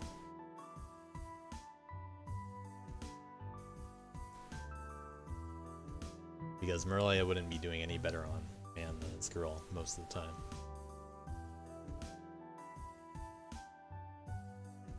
Now, considering that this was the case and people weren't really able to devote extra players elsewhere to doing other things, and the players are already, doing what they can. Most of these players are just doing what they can. They're just doing the 3 out of 4 levels. Most people are not taking challenges on in addition to that. And they do have the bounties that they have to do. That's still a lot that's going on every week, and it's tough to convince people to do a little bit more, even to try to win. That ends up being the thing that really separates the teams at the end of the day. So, just a little bit of perspective on all that. So let's talk about that side kind of stuff. Now, bounties, probably most people's favorite thing from DLC 8. Obviously, the cool new kid in town, gonna get all the cool attention. That one definitely went the way I wanted to. There were a lot of goals that were accomplished from bounties. It's kind of like what I wanted DLC 7's bounties to be like, but that ended up just being just do it with your team on an invert key. But this time I was able to pull it off in a way that was very unique considering the style of format that we had. I'm all about trying to do what I can given the format, or trying to make everything line up because of the format. Everything just connects really well. Bounties in this style connect very well with this kind of format. It's going to be very hard to duplicate this kind of experience, like let's say on bigger teams, for example. But this was the main place where, say, most of my effort was this DLC. Putting together the bounties, it doesn't really take too much work, but the scheduling and actually having to run every single one, that's where most of my time had to go. And that ended up going pretty well. I was able to run almost all of them. There were a few that Air Bear and Idle had to step in for. So very, very fortunate how it worked out with my schedule. Really couldn't have gone any better. So yeah, nice that that worked out. Didn't end up with any overly hard to schedule things. But bounties were all about getting people out of that comfort zone. Got people to do unique, different things, and it felt like it was all stuff that nobody had really ever done before either.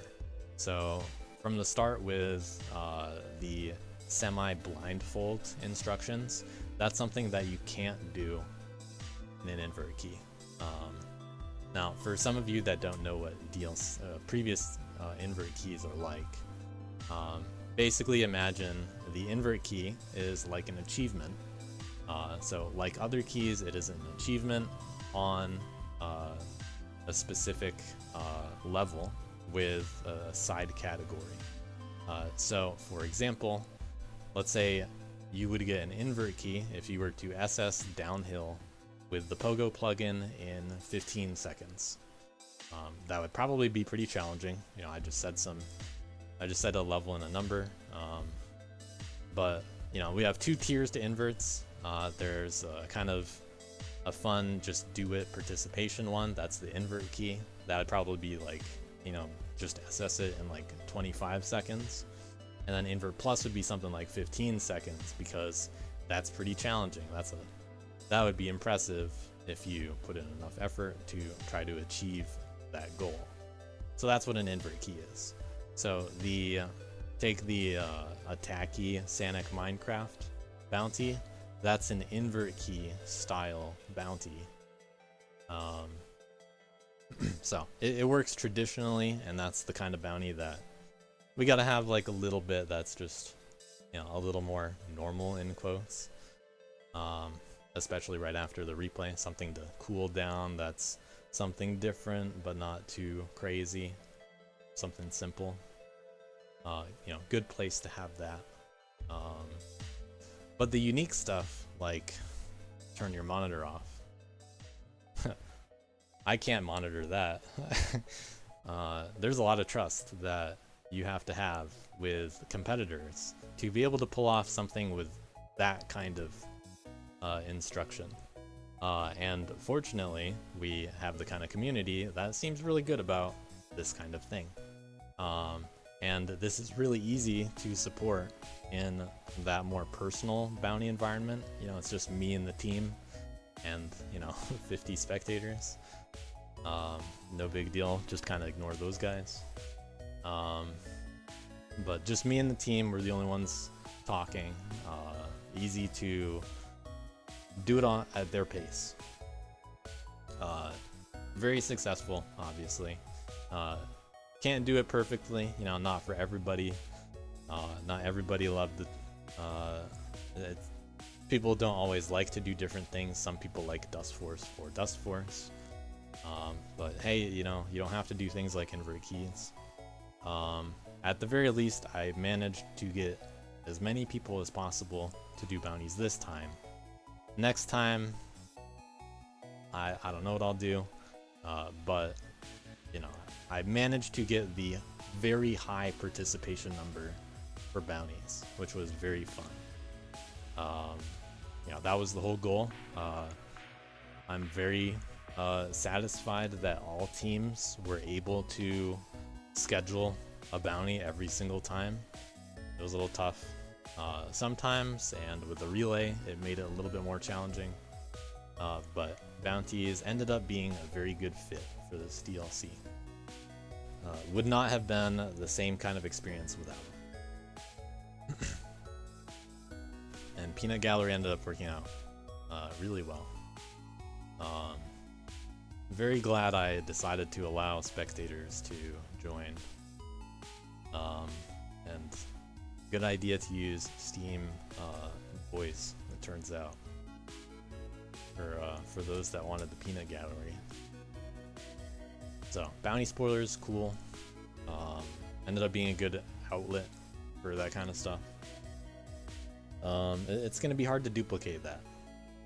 So, not sure how I could follow that up. Guess I better lower expectations again, right? Challenges, a bit of a disappointment this time. You know, I do always find challenges a bit disappointing, so I always say things like I gotta rethink them. But the thing is, it works for the people that like them. And that's kind of all that matters when you think about it, you know? There are obvious issues that I have with them and that other people have with them. For example, it's really hard for people to figure out who to challenge if they're unfamiliar with the community. And, well, we do rely on team members to help people figure that out. But that doesn't happen. So this tends to go into the whole people rarely take initiative issue that's consistent. But you know, we got to figure out something with challenges. It always depends on the format, so it's just tough to decide what exactly would be the right fit for the format. But the way we've been doing it recently, you know, it's been good. It's been good enough, more accurately. It's just that there are some improvements that we have to make. It's just that, you know, there's got to be a little bit more in the future. Yeah, you can join if you want. There's not really that much to say about it, in my opinion. You know, basically it's just the same thing that we've said in the past. You know, pretty much with challenges this time, we did want to have, we did have the idea of assigning teams to challenge other teams, but the problem with how it worked out this time was that only added problems instead of solving it. You know, these teams were already not doing challenges, so although the idea is, you know, it's in the right, you know, it's kind of framed the right way. It's just not good enough to get people to actually participate. But you know, the core point, the most important kind of thing I think with challenges is the challenges are the best way for specific kinds of competition to exist. This includes side leaderboards. This also includes players of all skill levels, not just the top players, because in theory, it's the best way to do matchmaking between players of similar enough skill levels that are willing to get competition and still count for their team for it. So people consistently say things like, I wish I, as a worse player or new player, could participate more in DLC. The answer is literally always challenges. Like, I say it every time. But the problem is people don't catch on or they don't do it, and there's too much of a hurdle to get past to actually use the system. You know, in theory, the system makes sense for a more competitive style community, but the problem is we don't have the kind of community that is willing to use the system. So I do think something needs to fundamentally change in order to see big change, like, you know, kind of wide sweeping format like changes. However, what we do have, it works. You know, it does work for what we do. It works well enough considering the system, and it fits in really well ever since DLC 4. You know, it just has fit really well. So I'm hard pressed to find a replacement system.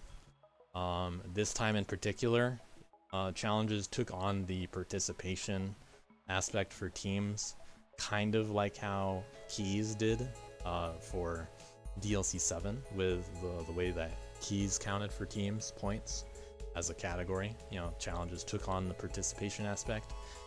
But it turns out that making challenges worth more points still does not actually interest people in trying to win. You know, people are not in DLC to win it for the most part.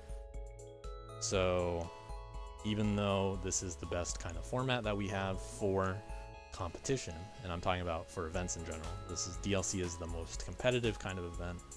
We just don't have that kind of community that makes sense for this. Is there anything that you wanted to add to that, Idle?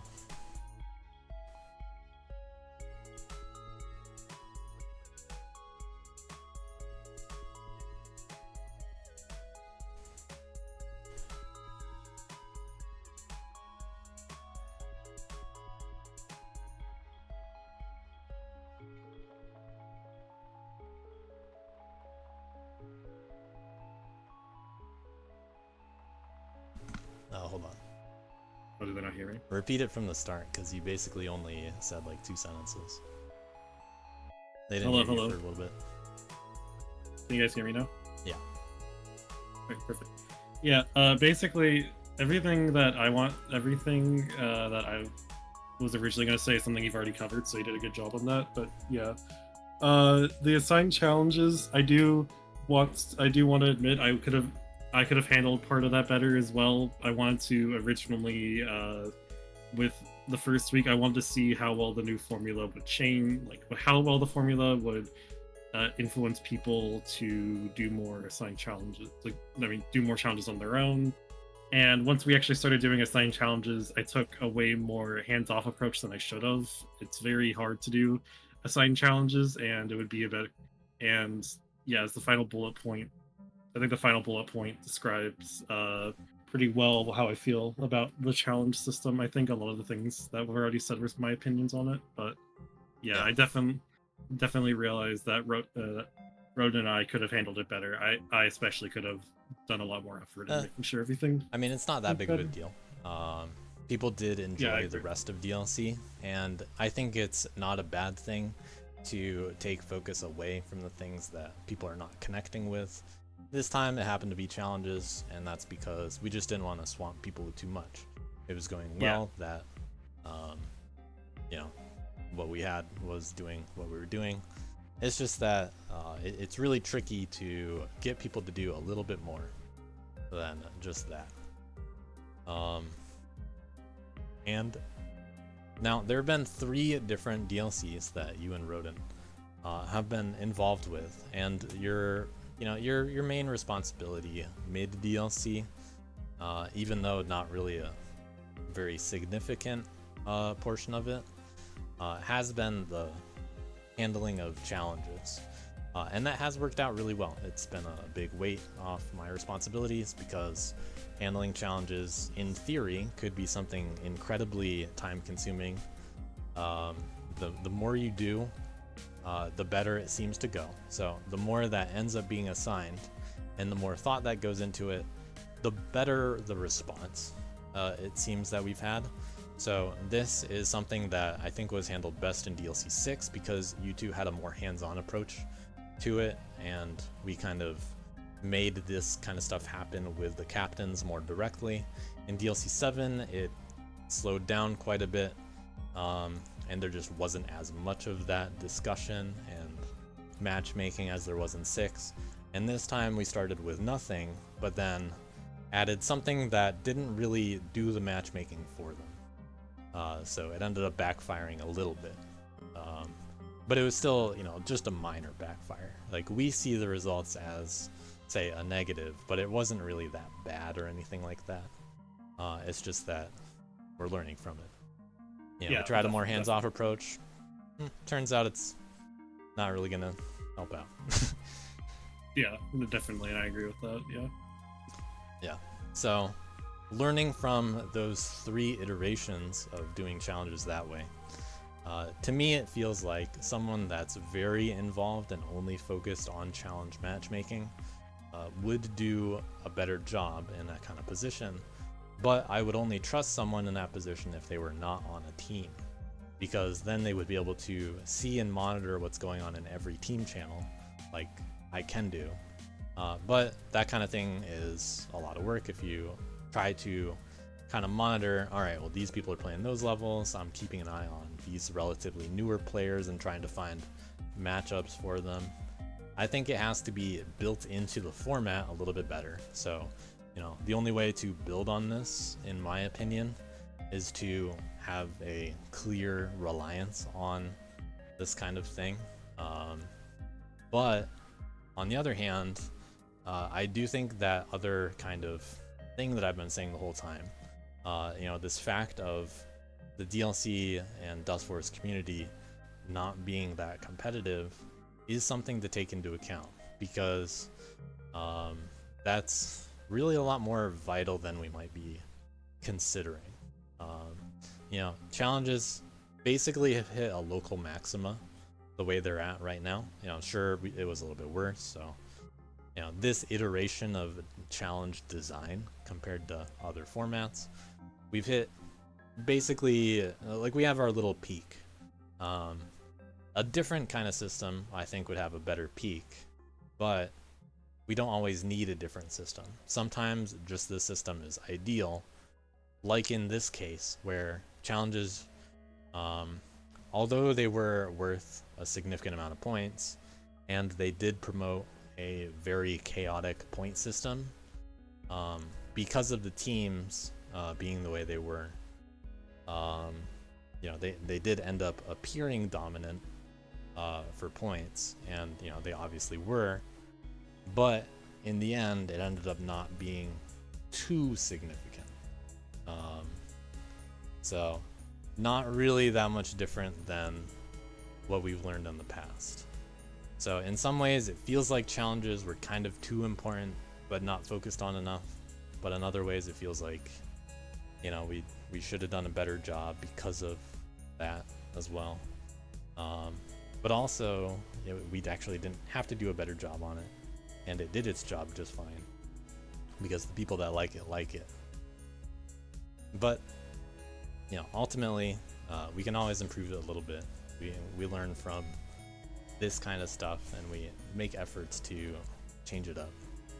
You know, maybe next time we will have a different system for paying attention to them. Or if specific people do want to be as matchmakers that are not players on teams, that is something that I will talk about with those specific people separately. So like, for example, Issa, if you do want to do that, I will have very strict requirements for that kind of role. That's something that I would be strict with anyone in that kind of position for, you know, for very good reasons. Because I want it to be done well. You know, I want bounties to be done right. I don't want to half-ass any of this stuff, obviously. My apologies, but I need to get going to eat dinner. I'm gonna still stay in stream and lurk though. Thanks for letting me speak for a bit. Take care. Well, we got the exciting stuff to look at now. That's basically all the main things to talk about. But now it's time to look at some stats, some feedback, respond to that, answer questions.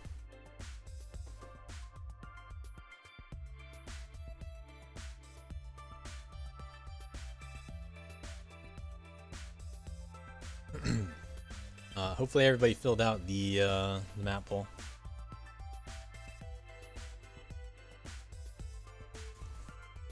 Because we're gonna look at those results.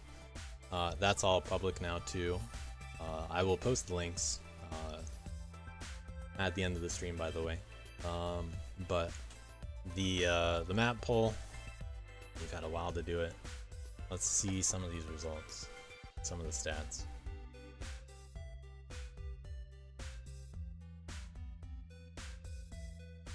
Alright, still 29 responses.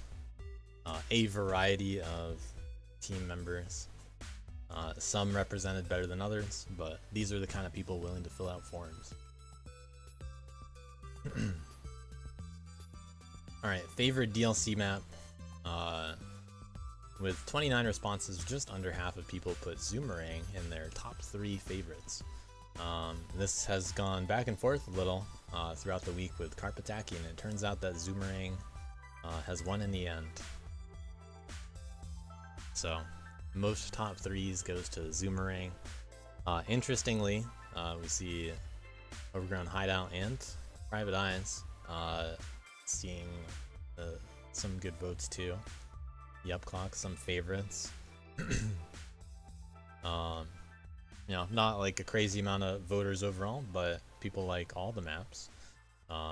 Worth is Handsome even got 6 votes, so you know this is a legitimate poll.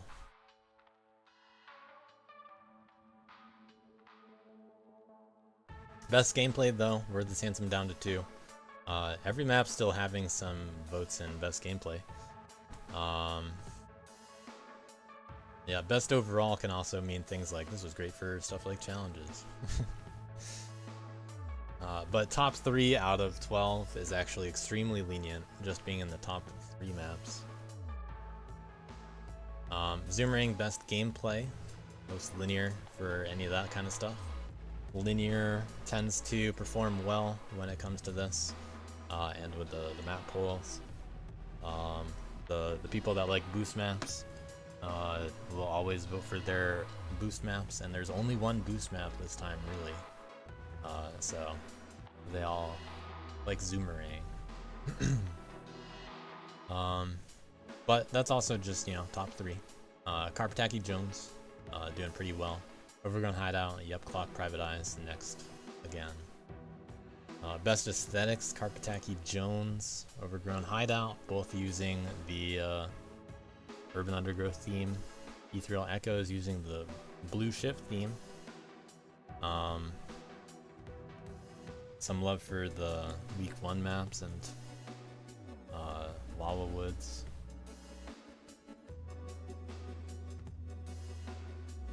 Turns out people like the those grass props, perhaps. And they like glowy stuff.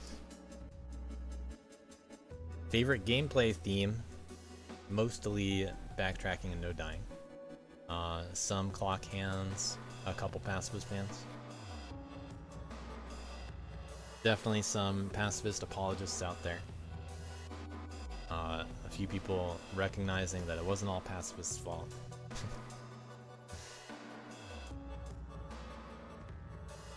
But like I said earlier, with only so many maps per week, then you know, some kind of stuff like this is gonna happen. I did not vote. I was not one of the players.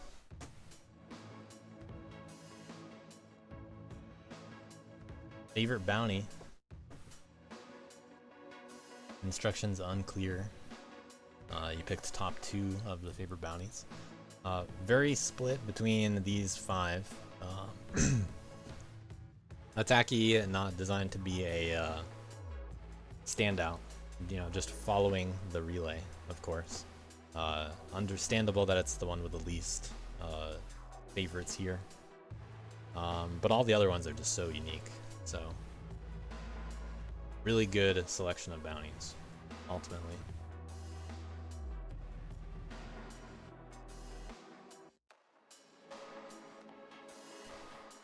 Let's check out the map feedback. I'll say I will be doing most of my comments about I'll be commenting primarily about the map stuff, and I've already said a lot of comments on other things. So things like missing inverts, I mean, we're not really talking about inverts, we're talking about the maps. But we're gonna see a lot of similar responses, like people that have things to say about pacifist, people that have things to say about AI Dustworth in a map. You know, we're gonna see some similar responses. There are some hot topics that are gonna be the most common responses to a feedback question like this. So So let's see how much variety we get. I've skimmed these already, but you know, doing a lot of this off the cuff. Not an AI fan. It would be nice to have more inverts. Yeah, some people miss them. Cool to see broad range of styles of maps. Fun to do more routing. Good DLC for routing. I don't like AI. Turns out that combat maps, especially combat maps that involve hitting a lot of enemies, not just ones that hit you back as intense as Dustworth could, those tend to be the least favorite levels of Dustforce fans. Someone doesn't like challenges being points. I'll talk about some of that later. Fun for the most part. Even maps I didn't like had interesting routing. Don't think Pacifist is the issue, but it encouraged some annoying maps. This time, yes, definitely. Team maps, cool. Liked pre-made maps. We're gonna see that a lot probably in these responses, because there were no pre-made maps, and those are pretty well received. Doesn't like AI players. Liked week 1 and 3 themes because they left a lot of room for routing. The themes, some of the levels didn't have many routes. Well, as I said earlier, week 2's theme also promoted a lot of room for routing, but it did come down to the levels themselves. So that's, you know, we play what we get. Maps were short. That was something that I did only allow maps to go up to 20 seconds, but only a couple maps even touched 15 seconds. So we use what we get. Common theme. That's just what happens. You know, it turns out we had a good balance of maps this time. That's something that a lot of people are gonna say, but other people are gonna disagree with. That's what we get for responses. You know, good balance. Routing friendly, not too open. 3 o'clock and Zoomerang 2 on rails. Maps okay. Nothing super good, but some terrible. They did all have something that's a bit awkward to grind. That's just how DLC goes. Week 2 especially bad, but this person does blame Pacifist. All Pacifist fault for this person. Missed more polished maps. You know, pre-made maps are cool. Enjoyed maps overall. Pacifist does have potential to not be absurd. Likes pre-made maps sometimes. Maps should be tested across all characters, not just man. This is something that I remember writing down, but I guess that's in the later section.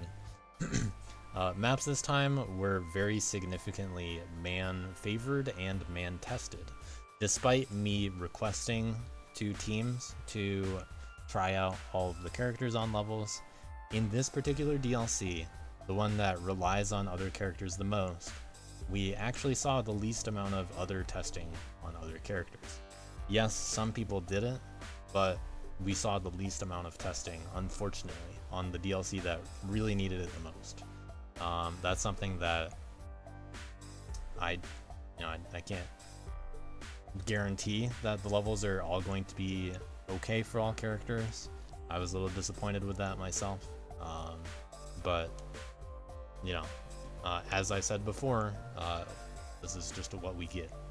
You know, it is on the teams to make and test the maps when we're using team maps.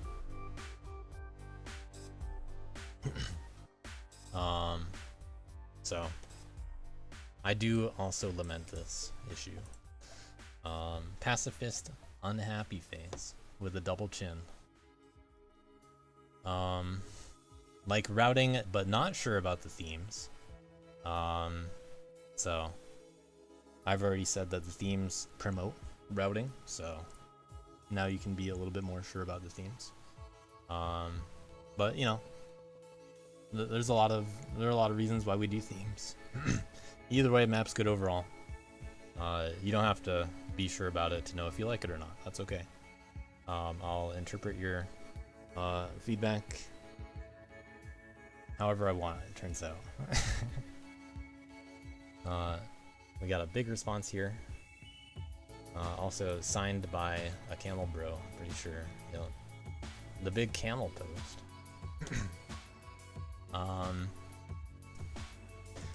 Every map found a way to be worse than it should have been, which is funny and also appropriate. The maps are fine.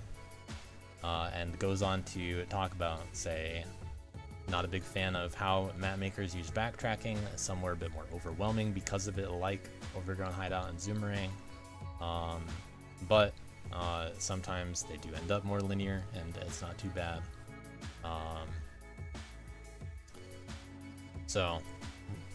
Camel thinks it would have been neat to see enemies included in the backtracking sections, so you have to choose how to engage in combat. That is something that was a bit untapped. I mean, there are only 4 maps, so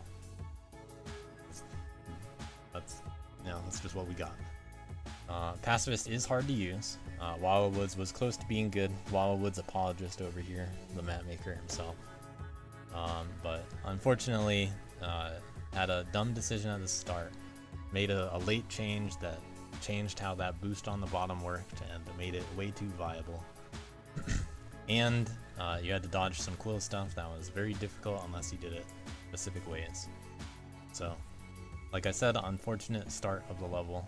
It just ruins it sometimes for a lot of people. Map favorability really does end up that tenuous. It's very fickle. 2 ship posts and 3 o'clock jock existed, I guess.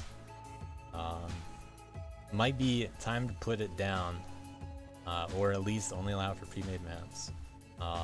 I do not think I will put down Pacifist in the complete sense, but there is, good reason why I only break it out every 3 years. And we unfortunately had a good reason this time to make most people want it to go away for 3 more years.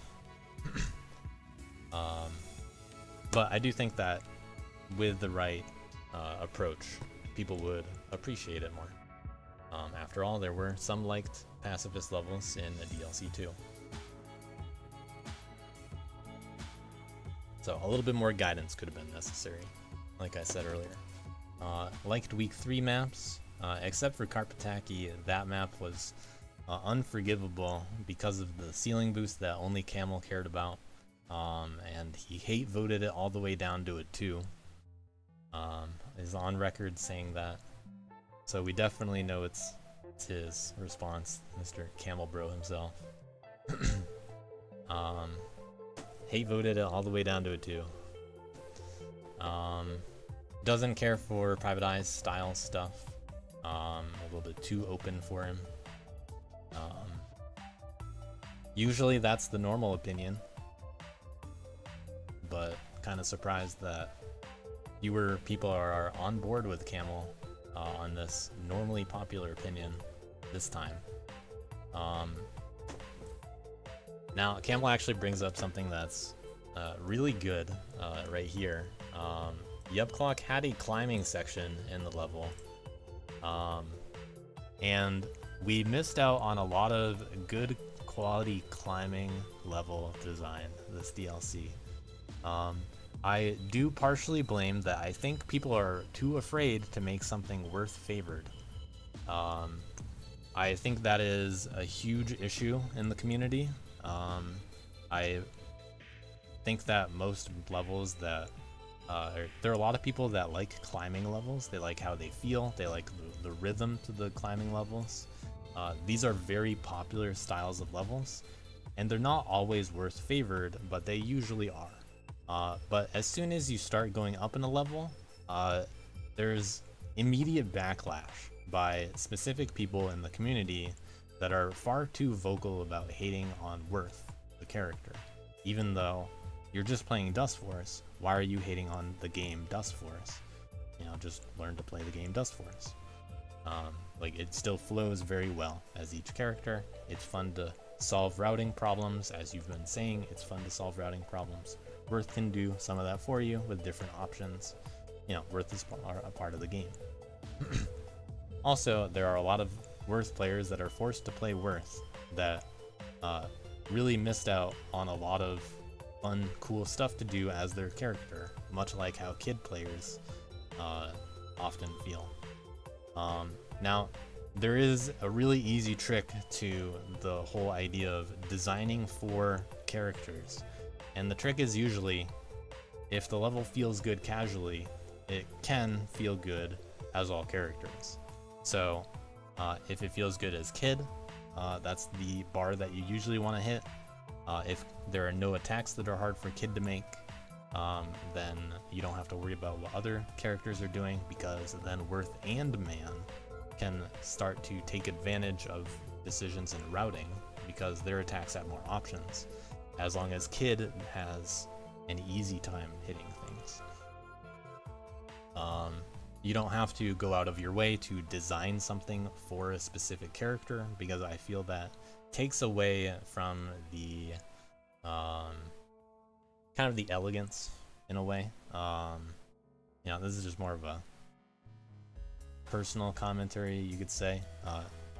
I've noticed that it seems to take away from how much other characters can have fun with the level if you start to think about a specific character a lot, and people thought about Man far too much. That is something that as a whole this community does a lot more than they think they do.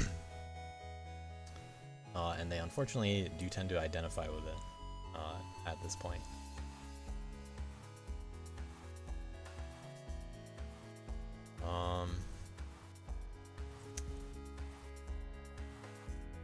Other shorter comments. Let's see here. Maps felt very high quality.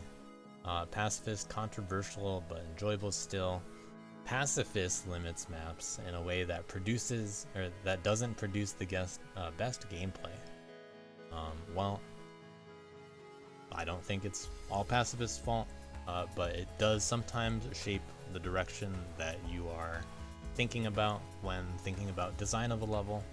And it turns out that the people that wanted to use Pacifist did use it that way that some people didn't like. And other people used it in uninteresting ways. Yeah, we're gonna hear a lot of stuff about Pacifist.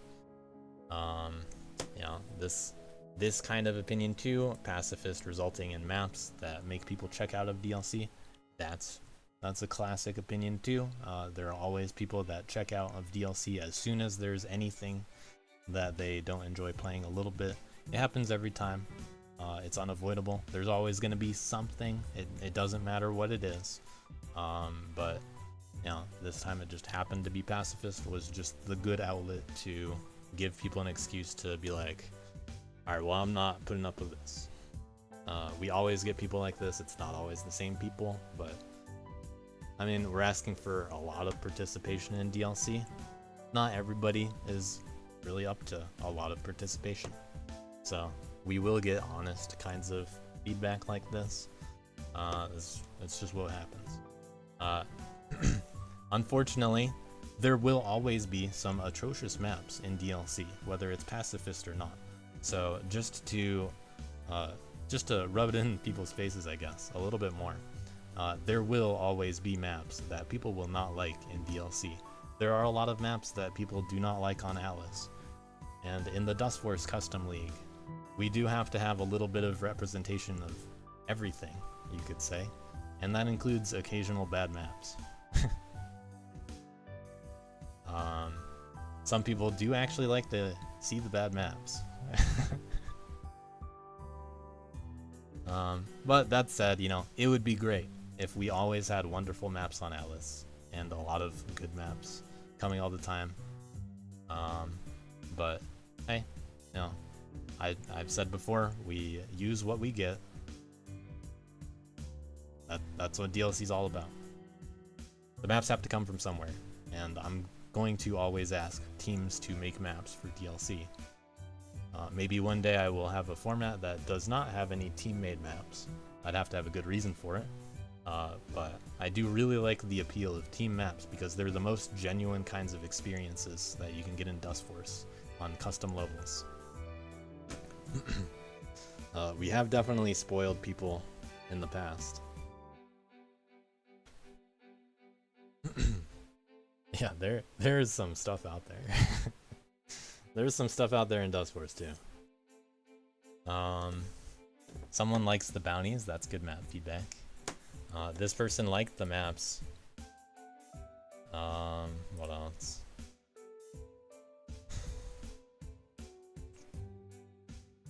Another longer one. Teams put good effort into maps. A few stretched the themes a bit. Week 2 had strong opinions, and it killed motivation to grind a bit. It happens, you know. This is a legitimate opinion, so even though I will kind of make fun of that, there is always stuff that people don't want to grind. There's always stuff that people don't want to grind. It's just very unfortunate that it was all concentrated in week 2. It wasn't all, you know, pacifist necessarily, but there were a lot of unfortunate things, like 2 of the maps also had issues with the replays not working. You know, sometimes that kind of stuff is a little outside of our control, unfortunately. But you know, all the maps had their issues. It's just that the week 2 maps had other separate more issues, and that's always a big turnoff to people. Very big risks. Every time, every DLC, there's always a risk that any little thing will cause a disconnect. It's just a way out for people to disconnect with the event. You know, there were a lot of contributing things to this DLC that unfortunately happened.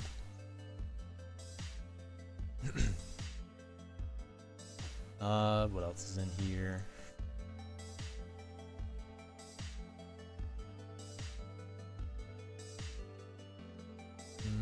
Tends to like more variance in strat possibilities and routes.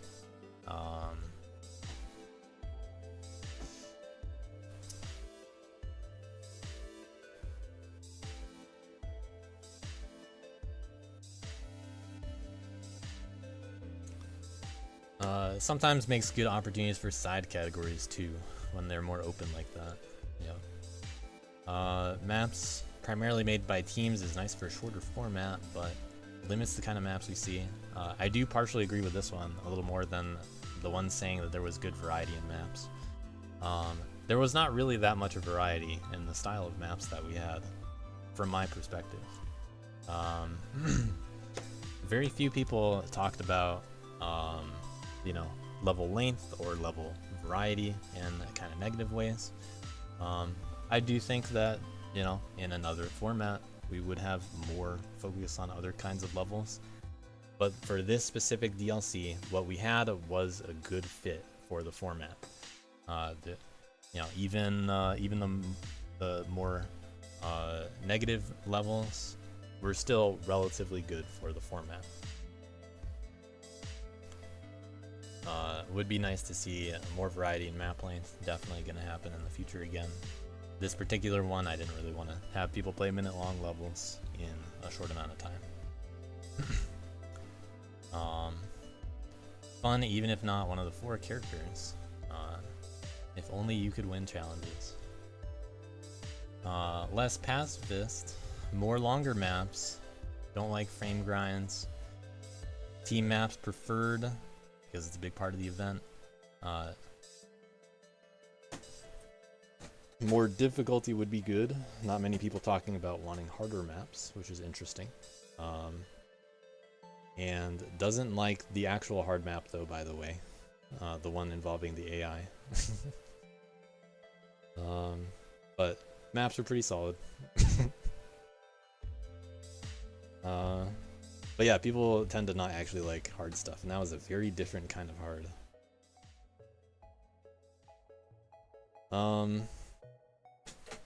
Alright, well that's all the map feedback. I'm going to briefly show some of the stuff on the general feedback. We got 32 responses. Um, I'll show this when I do the other one. Let's check this out. So here I have some stats. So these are the numbers that we just saw, all this stuff. We just saw that, but now we also have the averages that I'm pretty sure I showed at some point. Karpataki Jones with the slight victory in terms of highest rating on the level. Ethereal Echoes with the 3.74, Private Eyes with the 3.72, outperforming Overgrown Hideout by quite a lot despite the very similar reception. Worth is Handsome with the greater than 2. It's also managing to be not the worst ever rating that we've ever had in all DLCs. I have something cool to show about that. But pretty expected kind of results. As for replay counts, we have some interesting stuff over here too. So level with the most replays was Familiar Foliage, had some challenges, as was said, but most of them were valid replays too. No ASs on the Pacifist levels, of course. This does bring down the numbers quite a bit. And you're not going to finish a level if you can't complete a level. Obviously that's how it happened. So Pacifist would necessarily have far fewer resulting replays. 3 O'Clock Jock with the most because it's the easiest one to finish. Wildwood's actually doing very well, I would say, considering easy to reset on in the start. Worth is Handsome and Don't Hurt Steve, it's easy to just get hit. So you're not going to finish it, you're just going to reset.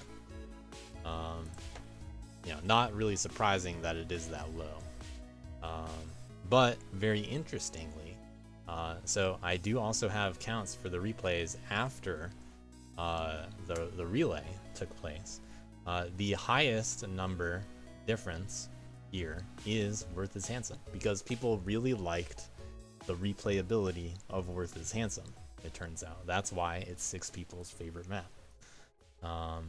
It's established. People like the replayability in such a routing heavy level as Worth is Handsome. And it had nothing to do with trying to find consistent strats for a relay and practicing for a relay. That's just what happened. So really cool that's how it went down. Don't Hurt Steve, also same idea, second to most replays. Hey, look at that, we found some consistent strats on Don't Hurt Steve. Let's practice this for a while. Very practiced levels. So yeah, really cool that people were willing to still play them after the week was over. Big bumps in the stats for our favorite levels. Highest replayability right here. In fact, I might go so far to say that Worth is Handsome might be one of the most memorable DLC maps we've ever had. It's one of the things people are going to talk about, and that's not a bad thing. That's replayability right there. But yeah, those are the stats we have. Now I do actually have a little bit more on top of this. But first, let's paste these into our handy new big sheet with a lot more stuff in it. There are 29 voters.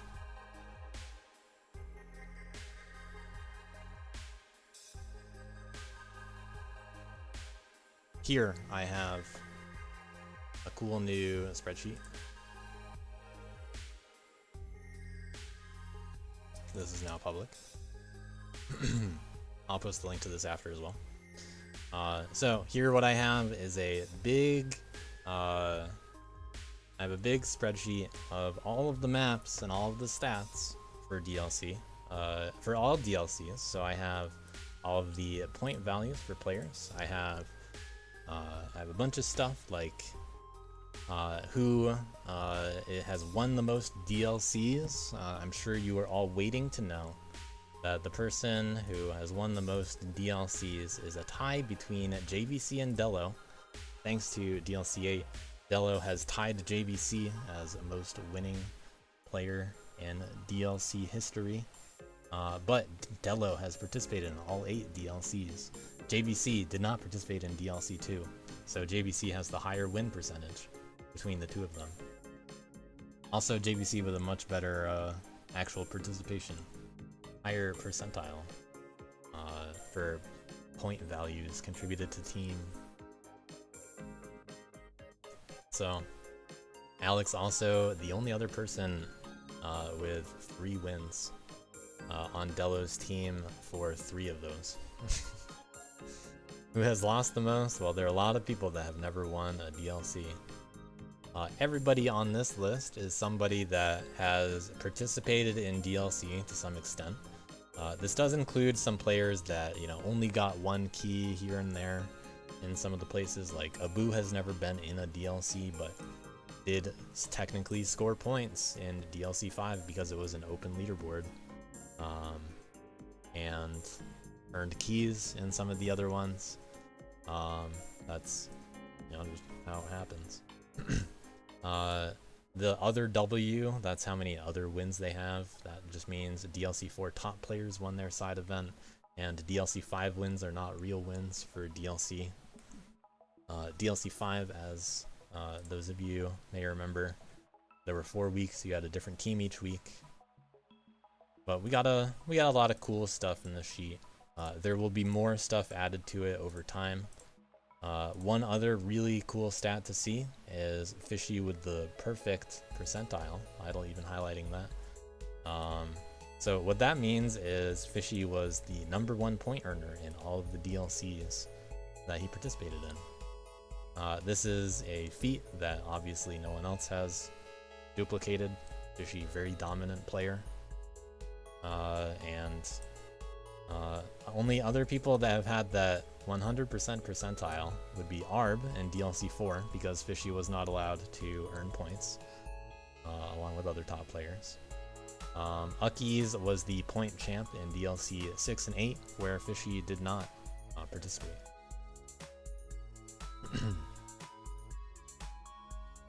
So that's one of the filter views. You can go to data, change view, percentile. You can rank it by that. Lucky's number 3 on the list. Maso doing well. Camel brought down by DLC 5, not really participating, but participated just enough so that it looks like he has a bad percentile now. But would certainly be up in the same tier as the top 4 here, including that. Maso, I think, only brought down by... I mean, kind of brought down by being new in 6. But not by that much. Hard to compete on, say, lifetime stuff when you just join. But good performance. Fresh with the 69.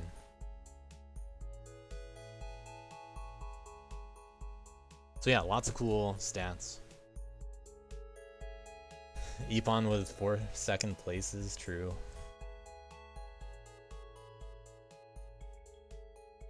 Lotus with 4 third places.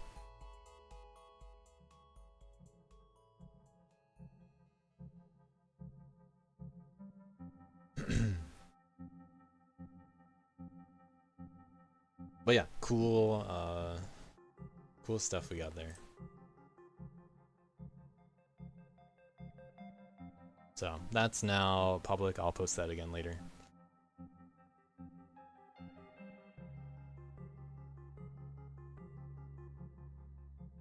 There will be more stats added in the future, like, say, keys and all that. Actually, let me show off the maps one a little bit longer, because this is kind of fun to look at.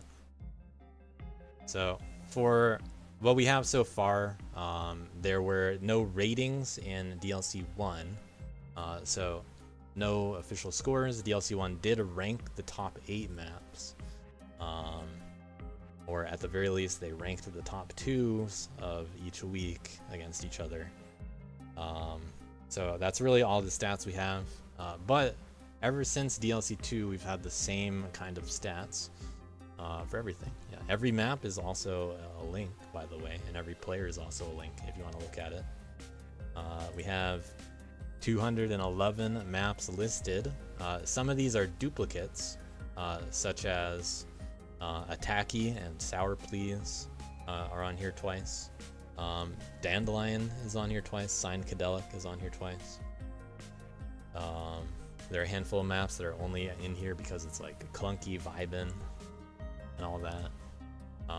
Does not include levels like Omega Coggers or Omega Cloggers for CC5 after DLC was made. But over 200 maps associated with DLC at this point is a pretty high number. This also has some filter views. So change view, average rating is the popular one. Iliad number 1. This one had DLC 5 had very few voters as well, but Iliad somehow getting ones. Even the top have their haters. DLC 5 maps, CC5 itself being not listed, probably would have been all 5s and 1s somehow. And you know, we got a lot of cool maps listed.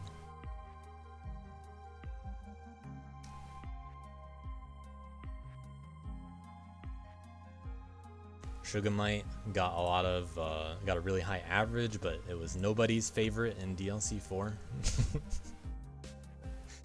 So funny stat there.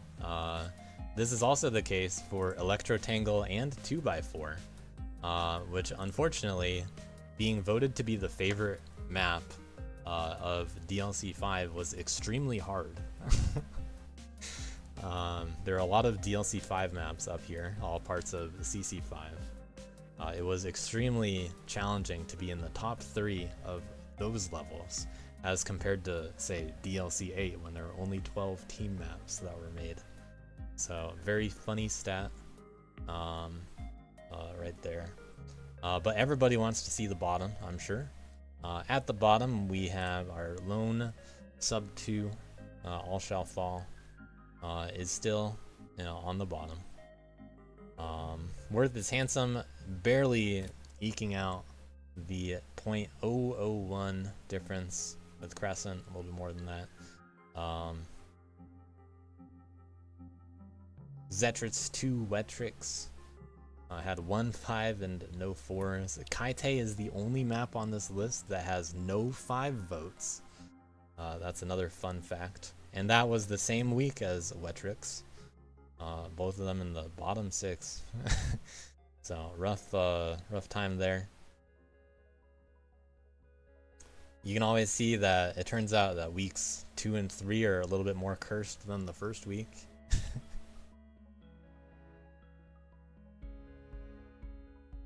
So the middle of DLC always somehow bring about the worst. But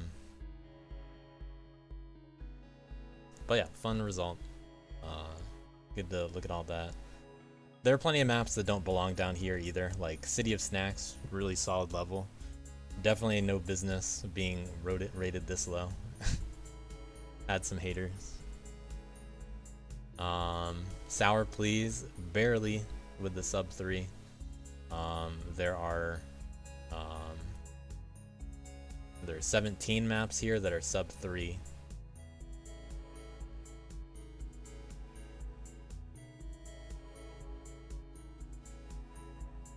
Yep, City of Snacks is the level with 12 in it.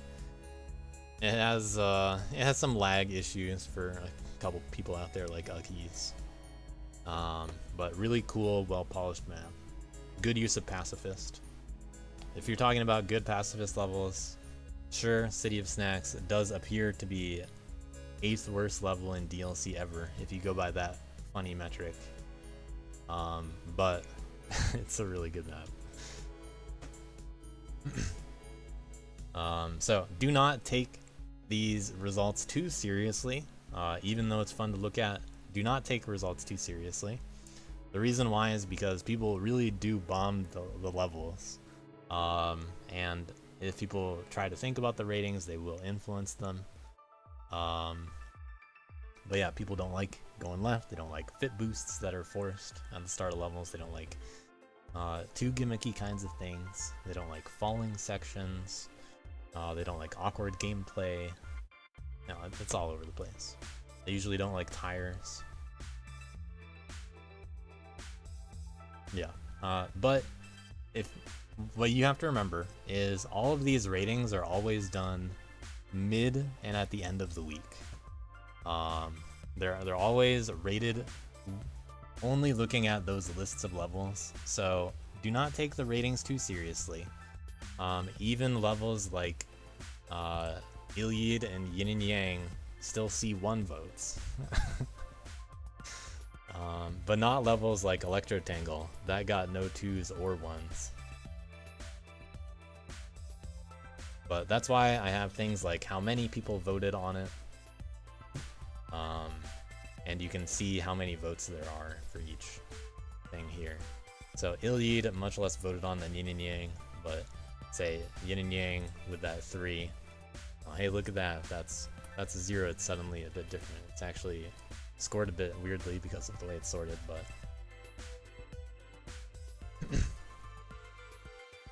yeah. Lots of cool stats. I will add to this over time, but yeah, cool to have all this stuff.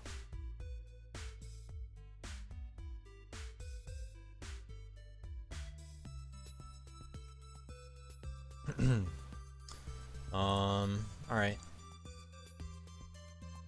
Final couple things. What questions did people have? What feedback did people have? I've already touched on most of this, but kind of to wrap it up, let's look at the final comments. Why are there no character-specific keys? Well, because that would have been a lot of effort. Now, keys themselves are something I didn't really touch on, and I honestly did forget to add the category up top, but I mean, once I added it here, I was like, I'll just talk about it at this point.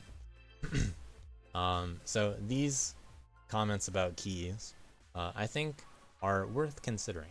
So keys this time around were very simplified compared to DLC 7, which is what a lot of people are coming from. Most people are not new to DLC 8, but there are some newbies. So keys were very simplified, and just not really too special this time around. In fact, they couldn't possibly be the focus of scoring in any way in this kind of format because teams are different sizes and they're just balanced in weird ways. The teams are not balanced, in fact. Some teams are going to be more active than others.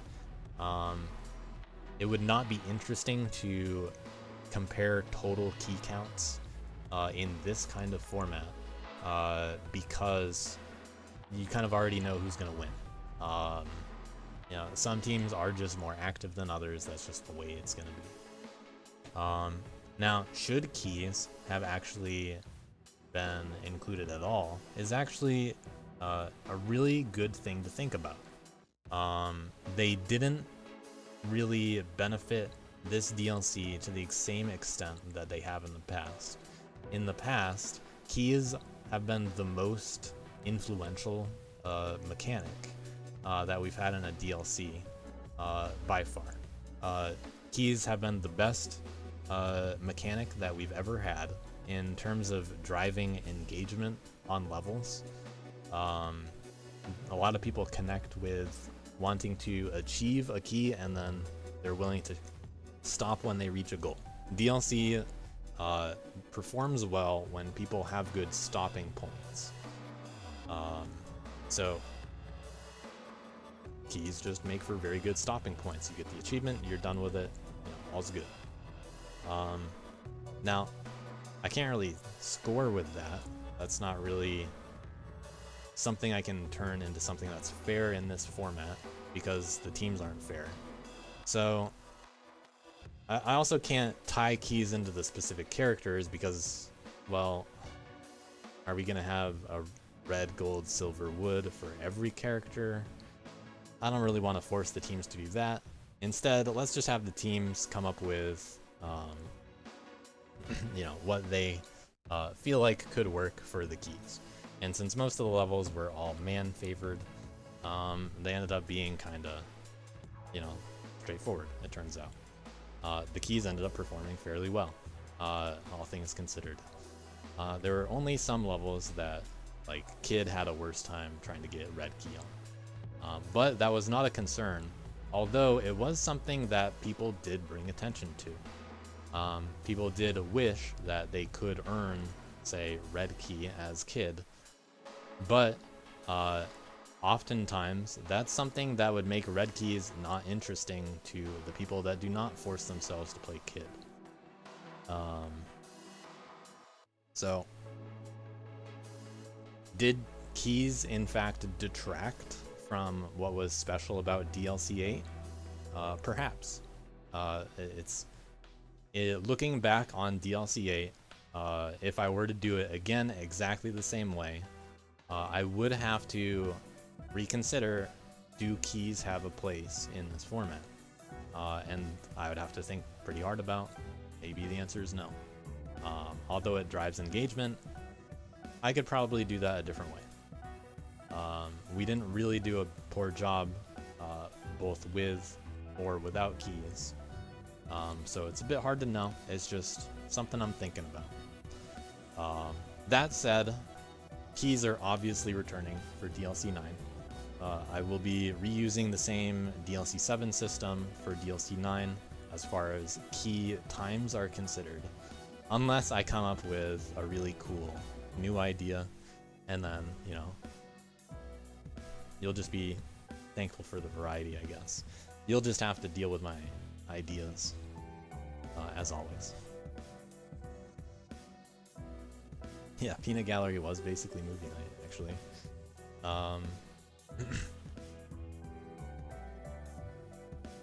And they did also have a movie night, but without you guys.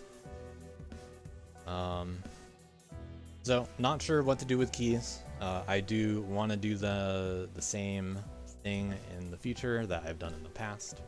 I could not have done it with DLC 8. So they could not have received a focus, otherwise they would have detracted from DLC 8, and they debatably already did detract from DLC 8. Maybe Movie Night 2 could happen, if you guys wanted. One thing that I do want to work on, and all of these things are things that I think I can improve. I'm not necessarily saying that, you know, even though I'm saying things like, for this one with the second bullet point, you could say defense. That, you know, that is not a defense. That is other kinds of factors that I have to consider. So just adding a little bit more context. I need to come up with a better way to communicate rules and scoring better and earlier. This does conflict a little bit with what I want to do with DLC, unfortunately. So there are some things that I do like to leave early, or leave open, and I really don't write down everything like a month in advance. You know, I am coming up with the rules for the DLC in the weeks that people are doing things like signing up. You know, I give them the general overarching structure, like the whole appeal of it, but like, I didn't prepare this 2 months in advance. I, you know, could do that a little bit more often, but do I really want DLC to turn into a 3-month project? No. The systems don't really require that much depth, so, you know, I will sprinkle in the rules as they make sense to sprinkle in some of the time. So it would be nice to communicate these kinds of things a little bit more and better. We tried something different with the instructions channel. which I think was slightly better than the info channel, but it really was not meaningfully different ultimately. Nobody said anything about it, so I will just assume that it's not good enough. So definitely could have done that better. It's really hard to explain new rules all the time, and I know that people aren't going to read them anyway, so it's very hard to communicate this kind of stuff. You know, just a challenge overall. I think I could do better at all of this, but I do like to keep my options open because sometimes I have to adjust mid DLC considering the experience of people that are playing. Sometimes there are mechanics that do not work out, and in this kind of community that we have, where I have to care a bit more about participation and trying to get people to still participate, sometimes I do have to sacrifice the strict rule sets that would be better for more competitive communities. And you know, unfortunately, I feel I have to make concessions and room for concessions sometimes. There are a lot of cool formats that I've had to adjust based on how people respond to them. So as long as I keep my options open, which I will continue to do, I can leave it up in the air, like, you know, how many, you know, what's the multiplier that I want to put on challenges or bounties or predictions or the man leaderboard at the end. Like putting the 2x multiplier on the man leaderboard for week 3, that was an adjustment that I made before week 3 started. I kind of already made up my mind on it. I was like, I think that people are not going to change characters again for some reason, and this will potentially make things a little more interesting with the higher level players that are all flocking to man. It'll also guarantee that things do remain a little stagnant for the relay. So it ended up feeling like a good idea to put the 2x multiplier on the man leaderboard, and I had no reason to make challenges worth any more than 3 times, because that was already pretty crazy. Predictions, I feel like I could have made those worth more. I do think it's so making other leaderboards and other categories worth more points would have had other effects.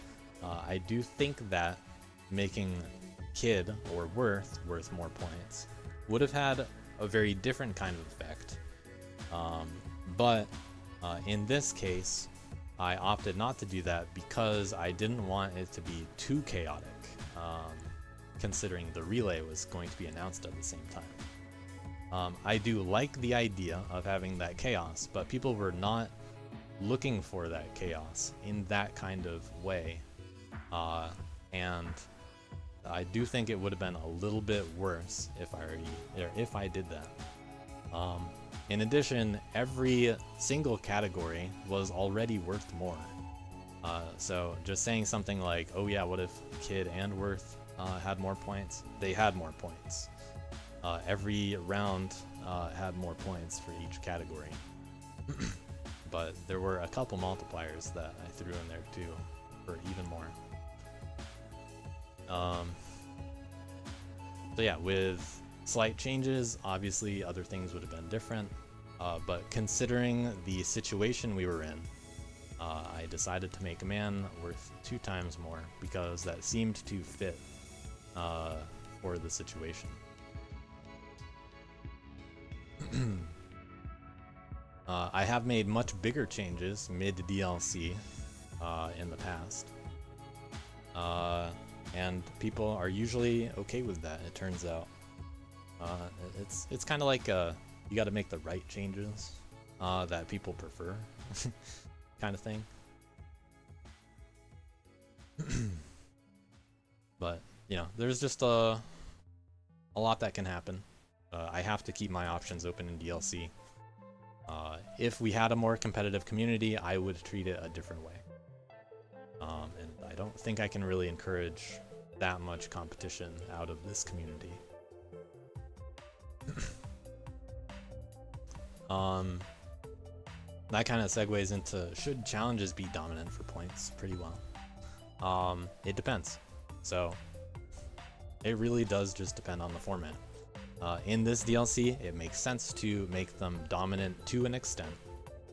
Challenges are not worth as much as man plus girl plus worth plus kid added up, but they are meaningful and they're something that everybody on your team can participate in. So in this format, yes, they probably should have been more dominant for points.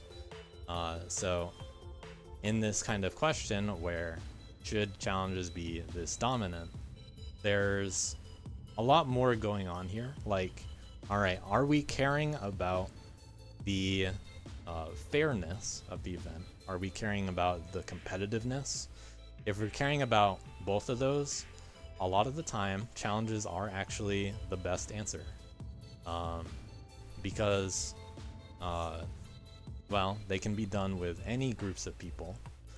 They don't have to only be focused on side leaderboards, for example. They don't have to only be things that people take on in addition to leaderboards. They could actually just be on the leaderboards that people are already playing.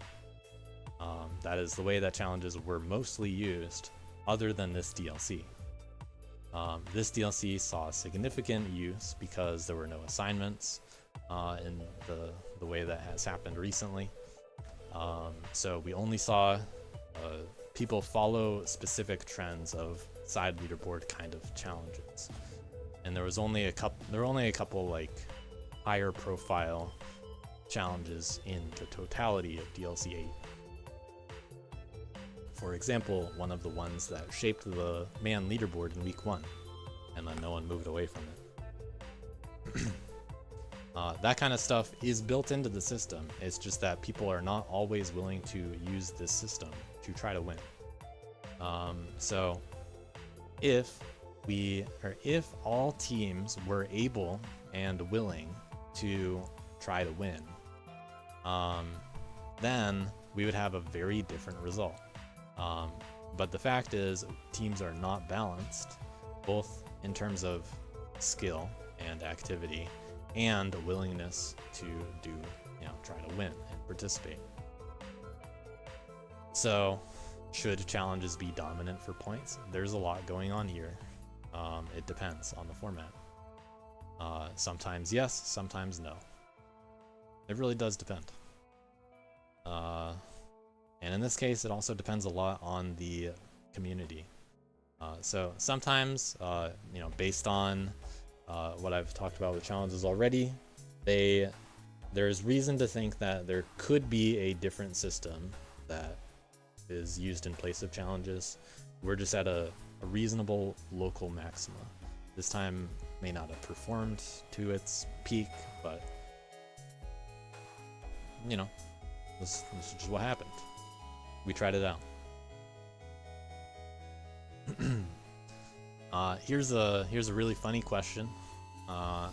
What if players could compete with similar tier skill levels? This is kind of like a honeypot of sorts, where this seems like such a good idea, and we've tried it in a couple different ways, and it does not work in this community.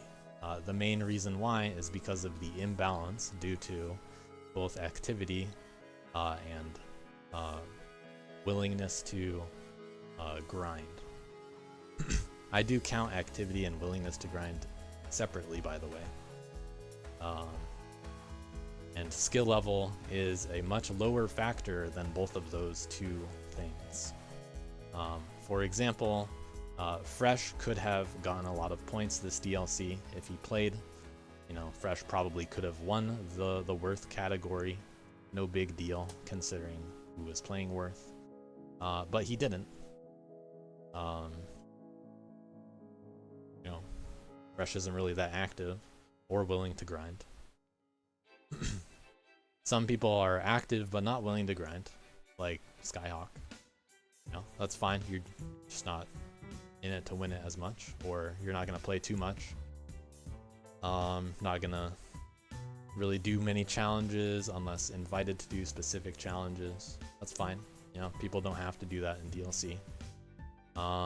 But then you have the other end of the spectrum where there are people that are really active and trying to win. It's just that they're such a minority. Those are the only people where it is reasonable to have some kind of skill consideration, because they're the only people trying to compete. It is not fair to have those people try to compete with less active, better skilled players. There is no fair way to compare those kinds of things. Now, challenges do make up for a very good way of handling this, it turns out. Challenges really are an easy answer to many problems. It's just the people are, you know, you have to, there's just too much burden to do the challenges as established. So not everybody knows how to use the challenges. It's a bit too much to grasp. There's too much friction as well, as established. You know, it's hard to get those matchups. But if we had, let's say, you know, in a perfect world where we know that there are going to be active players, if we had a low tier or new tier leaderboard, and only people that are relatively less skilled or newer at the game could do it, you know, that would be great. We just don't have enough people to do that. It's just not fair. There's too much of a concern when it comes to the activity level and willingness to grind, where one, we're already just guessing at unclear skill levels, and we have to commit to something for it. And two, we don't know how much these players are actually going to play. So it's just not going to work in the community that we have. Now, that's not to say that there's no possible way we could get some of this to work, because there were definitely some good things out there that we have tried, where we've incorporated ideas like this. But the problem is we don't have a suitable system for this quite yet. And I think that the biggest limiting factor is the community just being too inactive to support a very competitive environment. Because we have had a lot of very good systems. It's just that the mechanics are a bit too much. Now, DLC is very elaborate. It is very carefully designed, but it'd be better if people were more active to actually use the systems that we have. It's not really interesting if people aren't going to use the system, and then the only teams that do use it are the ones that are going to perform best. That's just the consistent result. Now for mostly easier ones. Want longer maps? Cool.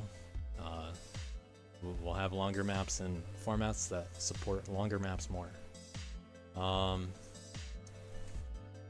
Score callouts is that was an idea originally with callouts, that we would incorporate score into them somehow. I don't think enough people engage with the callout system as it is to make it very meaningful. But in terms of treating it like a category, I do think there's a little bit of potential in terms of there being more contested challenges. So let's say there are some challenges that are a little bit more, you know, active or have time limits or are related to callouts a little bit differently. I don't think there's any reason to actually focus too much on callouts. They're just a fun little thing in trash talk that fit pretty well with the system. They are engaging and they tell people you bop them instead of stealthily bopping them. So it's nice that they exist somehow. You know, there's reason to do it. But you know, even for the people that do challenges, even fewer people are doing callouts. So I just can't justify forcing people to try to do it for points when they're already not doing challenges for points. Because once something gets points attached to it, it tends to feel like a forced commitment. You know, I'm forcing people to have to do this. I'm forcing people to earn keys. Now, all of a sudden, they don't want to do it. You know, did you do your call-out quota? Kind of silly with how that would work out.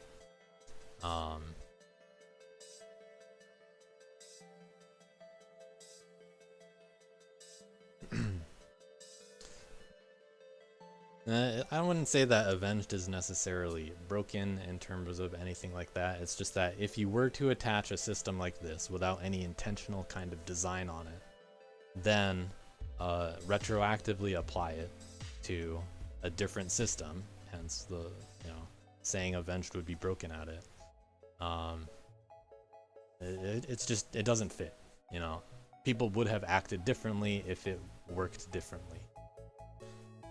Avenged just happens to engage with callouts and happens to do that more often than everybody else. That's cool. We don't really, you know, don't need to reward that anymore.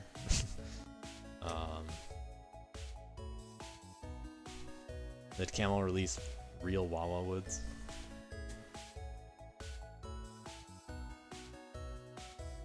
Wawa Woods fixed. Is that up yet? Cool. Good time to release it. Everybody go enjoy Wawa Woods fixed, or whatever it's called. War Woods.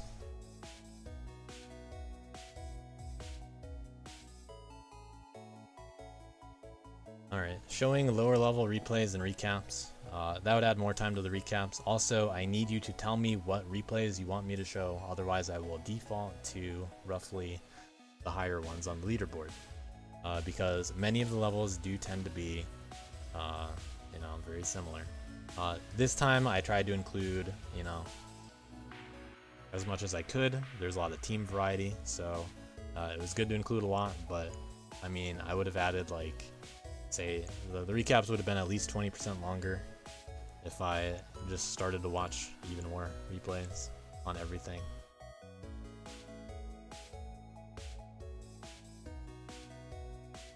Oh, time to re-upload. Replay ghosts don't work. Too bad. Nothing we can do about that for the time being. Maybe in the future we will have a different way to handle replay hiding, but the way that it works right now, replay ghosts are not compatible. That's just the way it is. I do hope to change the system a little bit for DLC 9. Maybe there's a chance replay ghosts will work. But don't get your hopes up too much, because it's just, you know, we're doing what we can already. Maps are too man-favored. Maps are not tightly moderated. Concerns about maps were already talked about. I do think they were too man-favored this time. That's not always the case. I did not exercise much control over the maps. For the most part, there were 12 maps that were being made in 1 week. So I was not able to focus on all of them too much. But I think that is part of the charm of DLC, that I don't have to have too direct influence over the map design. I do not want to test the levels myself that much, because I like that people were allow to leave things up to chance in terms of routing. So something like Private Eyes, I like that they do not develop a route in advance. I don't care that it's too non-linear too much. I will give warnings like, hey, that's like 8 dashes in a row, by the way. Most people aren't gonna like that. I'll say other things along those lines, but a lot of people know what they're doing for DLC maps now, which is really nice. And I get to spend a little bit more time with the maps that need it the most, especially Worth is Handsome. That was just funny to test out. But unfortunately, I did forget that when Ukkies and I are the two people testing the levels, we tend to overlook some things when it's just the two of us. When did I think about the Worth route on Familiar Foliage? It was when JVC showed me in their team channel that they were going for, or that he was joking about some strats that spread dust. And I was just like, Worth can hit that, I bet. I bet you don't see that one tile on the left side.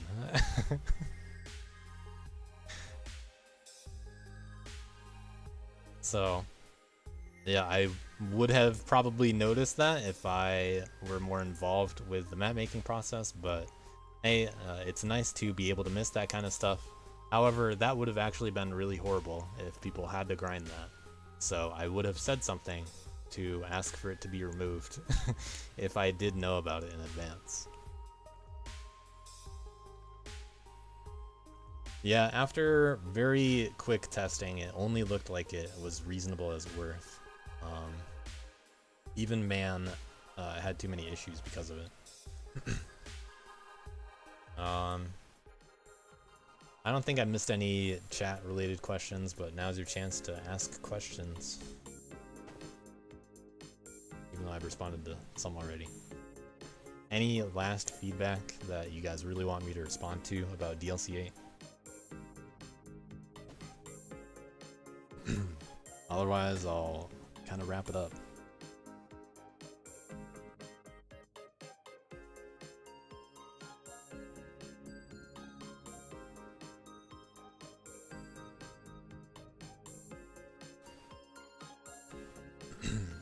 Seems like I addressed more than enough already.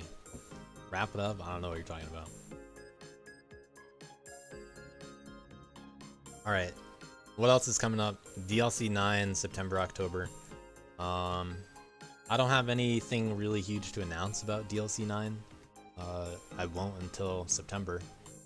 At this time, I am considering alternating the big and small DLCs.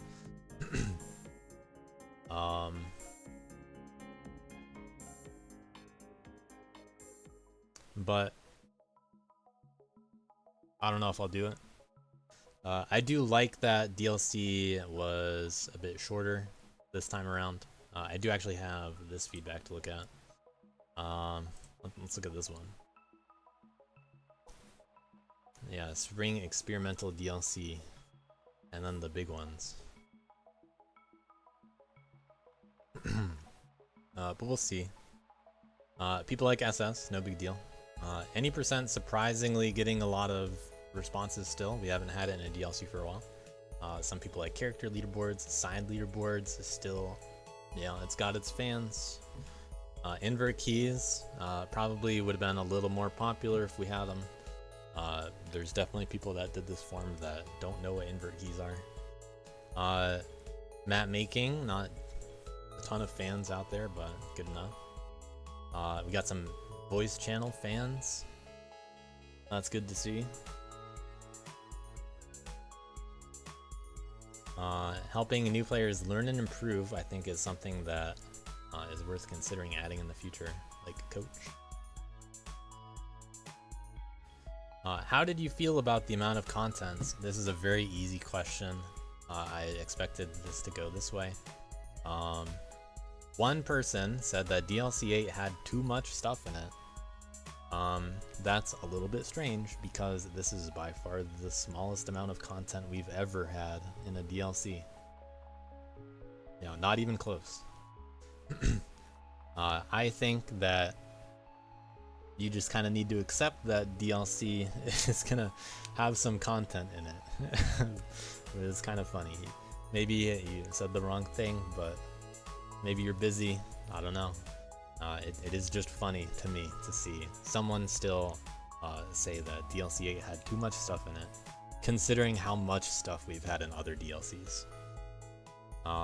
Not too many people saying they wanted more stuff to do though, so that's really good to keep in mind in terms of content density. Schedule preference, no strong preference, understandable. A few fans of the old ways, 4 weeks with a break week in the middle. They probably just like the plup emoji.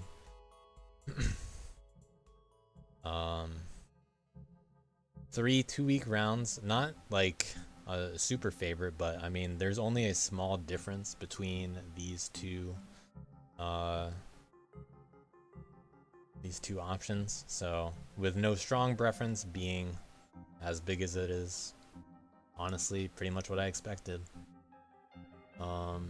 Yeah, Carpataki won best aesthetic, but the ceiling boost unfortunately made it lose overall, other than the ratings.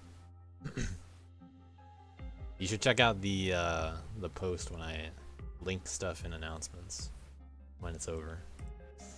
I'll have some cool links, although you've actually already seen you've already seen the cool stats link. Special privilege cow over there. Very interesting question right here. This is a good one. What balance of linear and non-linear maps should DLC have? Now, the classic result to this style of question is that people always say that they want more non-linear maps in DLC. They always say that they want non-linear maps. This DLC had the most non-linear map design that we've had in quite a while. We didn't hear much about people saying they want more non-linear maps thanks to that. We had a good fit in terms of maps for what we had. You can kind of see the the curve, kind of, not really. I had no idea what people were gonna say to this, but this is what we got. Now, although people say that they want non-linear maps in DLC, they actually don't want too much of it, but they'll say they want it. So they want the ability to make non-linear routing decisions, but they very rarely view those kinds of levels favorably, as seen in map poll results. So, although I closed the stats tab, I linked it earlier. Traditionally, the non-linear levels tend to be the most disliked of DLC.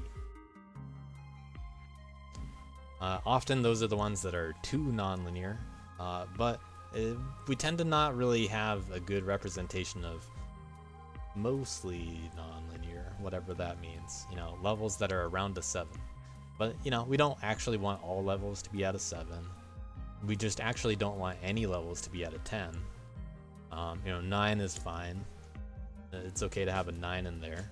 But people would probably complain about a 1 kind of map. DLCs have varied in terms of where they've been at on the spectrum.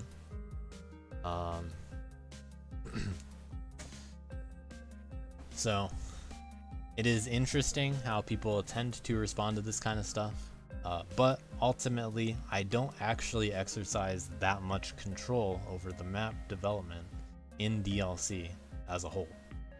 I've said multiple times, I use what I get. If I get non-linear maps, I'm gonna use them. If I get linear maps, I'm gonna use them. I've very rarely turned down any maps or map drafts. So it really does come down to that. I'll use what I get. This time I encouraged people to make non-linear kinds of stuff, but they fortunately weren't mostly too non-linear. They were a good balance. But all maps have their own little issues. It's just that traditionally the most loved levels are the more linear ones. And it always makes sense depending on the format. So, interesting possibilities in the future, perhaps. Always interesting to see the responses and the variety of people saying they want something but they actually want something else, or two different people saying they like something or hate something. There's always the variety of people out there. That's the kind of community we got, and people like the variety, so there's always a little bit of everything. Now, as for DLC 9, if I had to guess, it's going to be a little bit like DLC 7 again. It is reasonable to think that maybe every fall DLC, every other DLC, every odd-numbered one, from here on, could just be a more standard, same rule set kind of DLC. And then the spring ones are the shorter experimental ones. Maybe that's what happens. I don't know. It's hard to plan that far in advance. We've already done 8 of these. How high are we really going to go? I don't know. But I am planning a DLC 9, and I have some cool ideas for it. I'm not going to say all of them. But some of you may hear in time, like if I request specific kinds of maps. Once again, I don't know. We'll see what happens. One thing that would be cool, though, although predictions were neat, I think they faltered in terms of they were too weird to just have your team vote on them. Although it was okay with the small teams, it was too problematic. The best way to do something like predictions is actually something like gambling that you can do live, and you can do on your own. And then in that case, it becomes funny when you throw away your team points on a funny bet. And your team's just like, oh my god, I can't believe Arb took that challenge. No. You know, something like that. Because Arb is known to enter into some challenges and bet it all. But he hasn't had much ability to do that recently.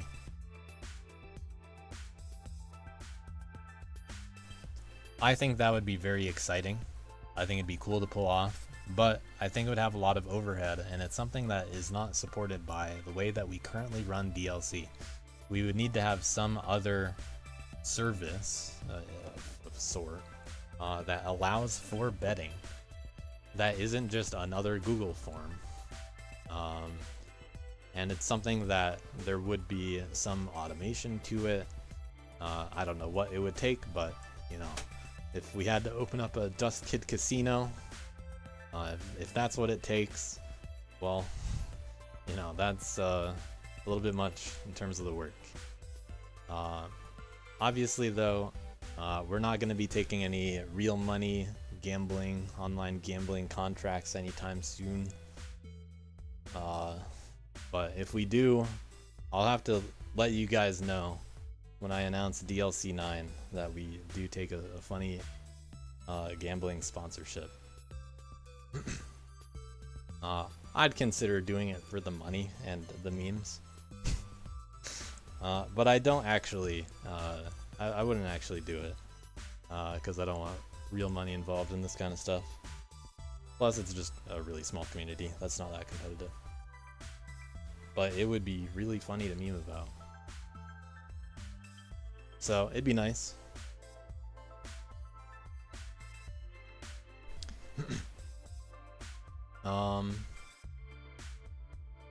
Well, what else is coming up?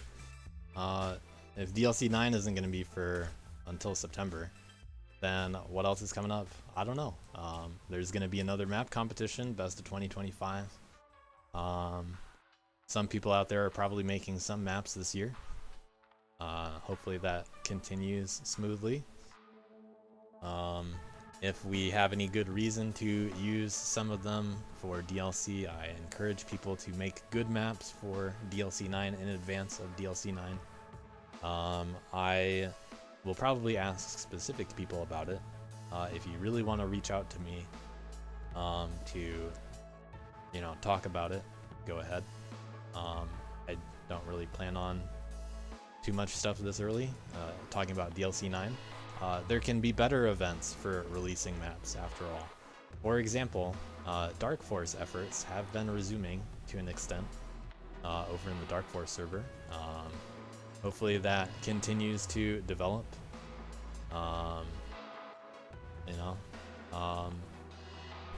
If they do manage to hit their goal of releasing Dark City sometime in the next few months, then we'll definitely have a little release event for it. Those are the kind of events that I would like to have over the summer. Maybe a CMR. Maybe the CMR would be Dark Force. It's a good fit. Maybe something new. You never know what could happen. Maybe a new random map app tournament. There's been a little bit of talking about that. Maybe Dust Force Survival League. I don't know. Where one tournament is not enough, we gotta do it every day.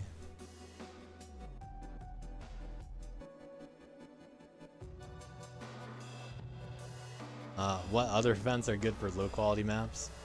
Most of them, in fact. Not all events are known for good quality maps. Map jams. So if we if we have a lack of kinds of maps, or if we have a lack of events over the summer, I will probably do another custom map jam, which will be something like you'll have 24 or 48 hours and a theme. All you get is the theme when you start, make something new from scratch in that time limit, and then we release them all together and play them for fun. That's fun stuff.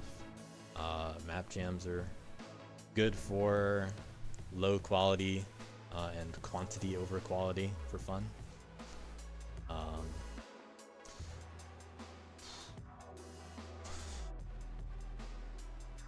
There's always possibilities. If anyone out there is interested in putting something together or doing exhibitions, like if people wanted to do races on this Dust Force community channel, all you have to do is let me know that you are interested in that kind of stuff, and I will easily be able to work it in.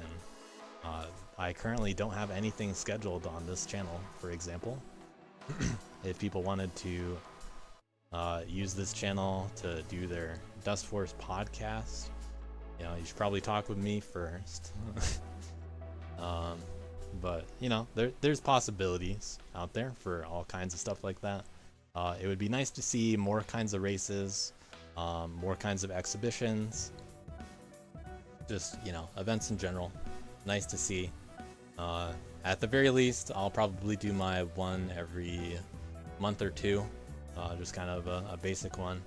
But me personally, I'm probably only gonna focus on say DLC kind of stuff as far as events are concerned. But I do like to do new things. I especially like doing unique stuff in places like the Abrupt Showcase and the Blind Relay Blitz. That's a good place for exhibitions. But that's basically it. If anyone wants to be involved in future events or anything with this channel or the YouTube channel or future DLCs, all you gotta do is talk to me. Reach out to me on Discord. It's the easiest way to do it. That's our post-mortem for DLC 8. Me rambling for a while.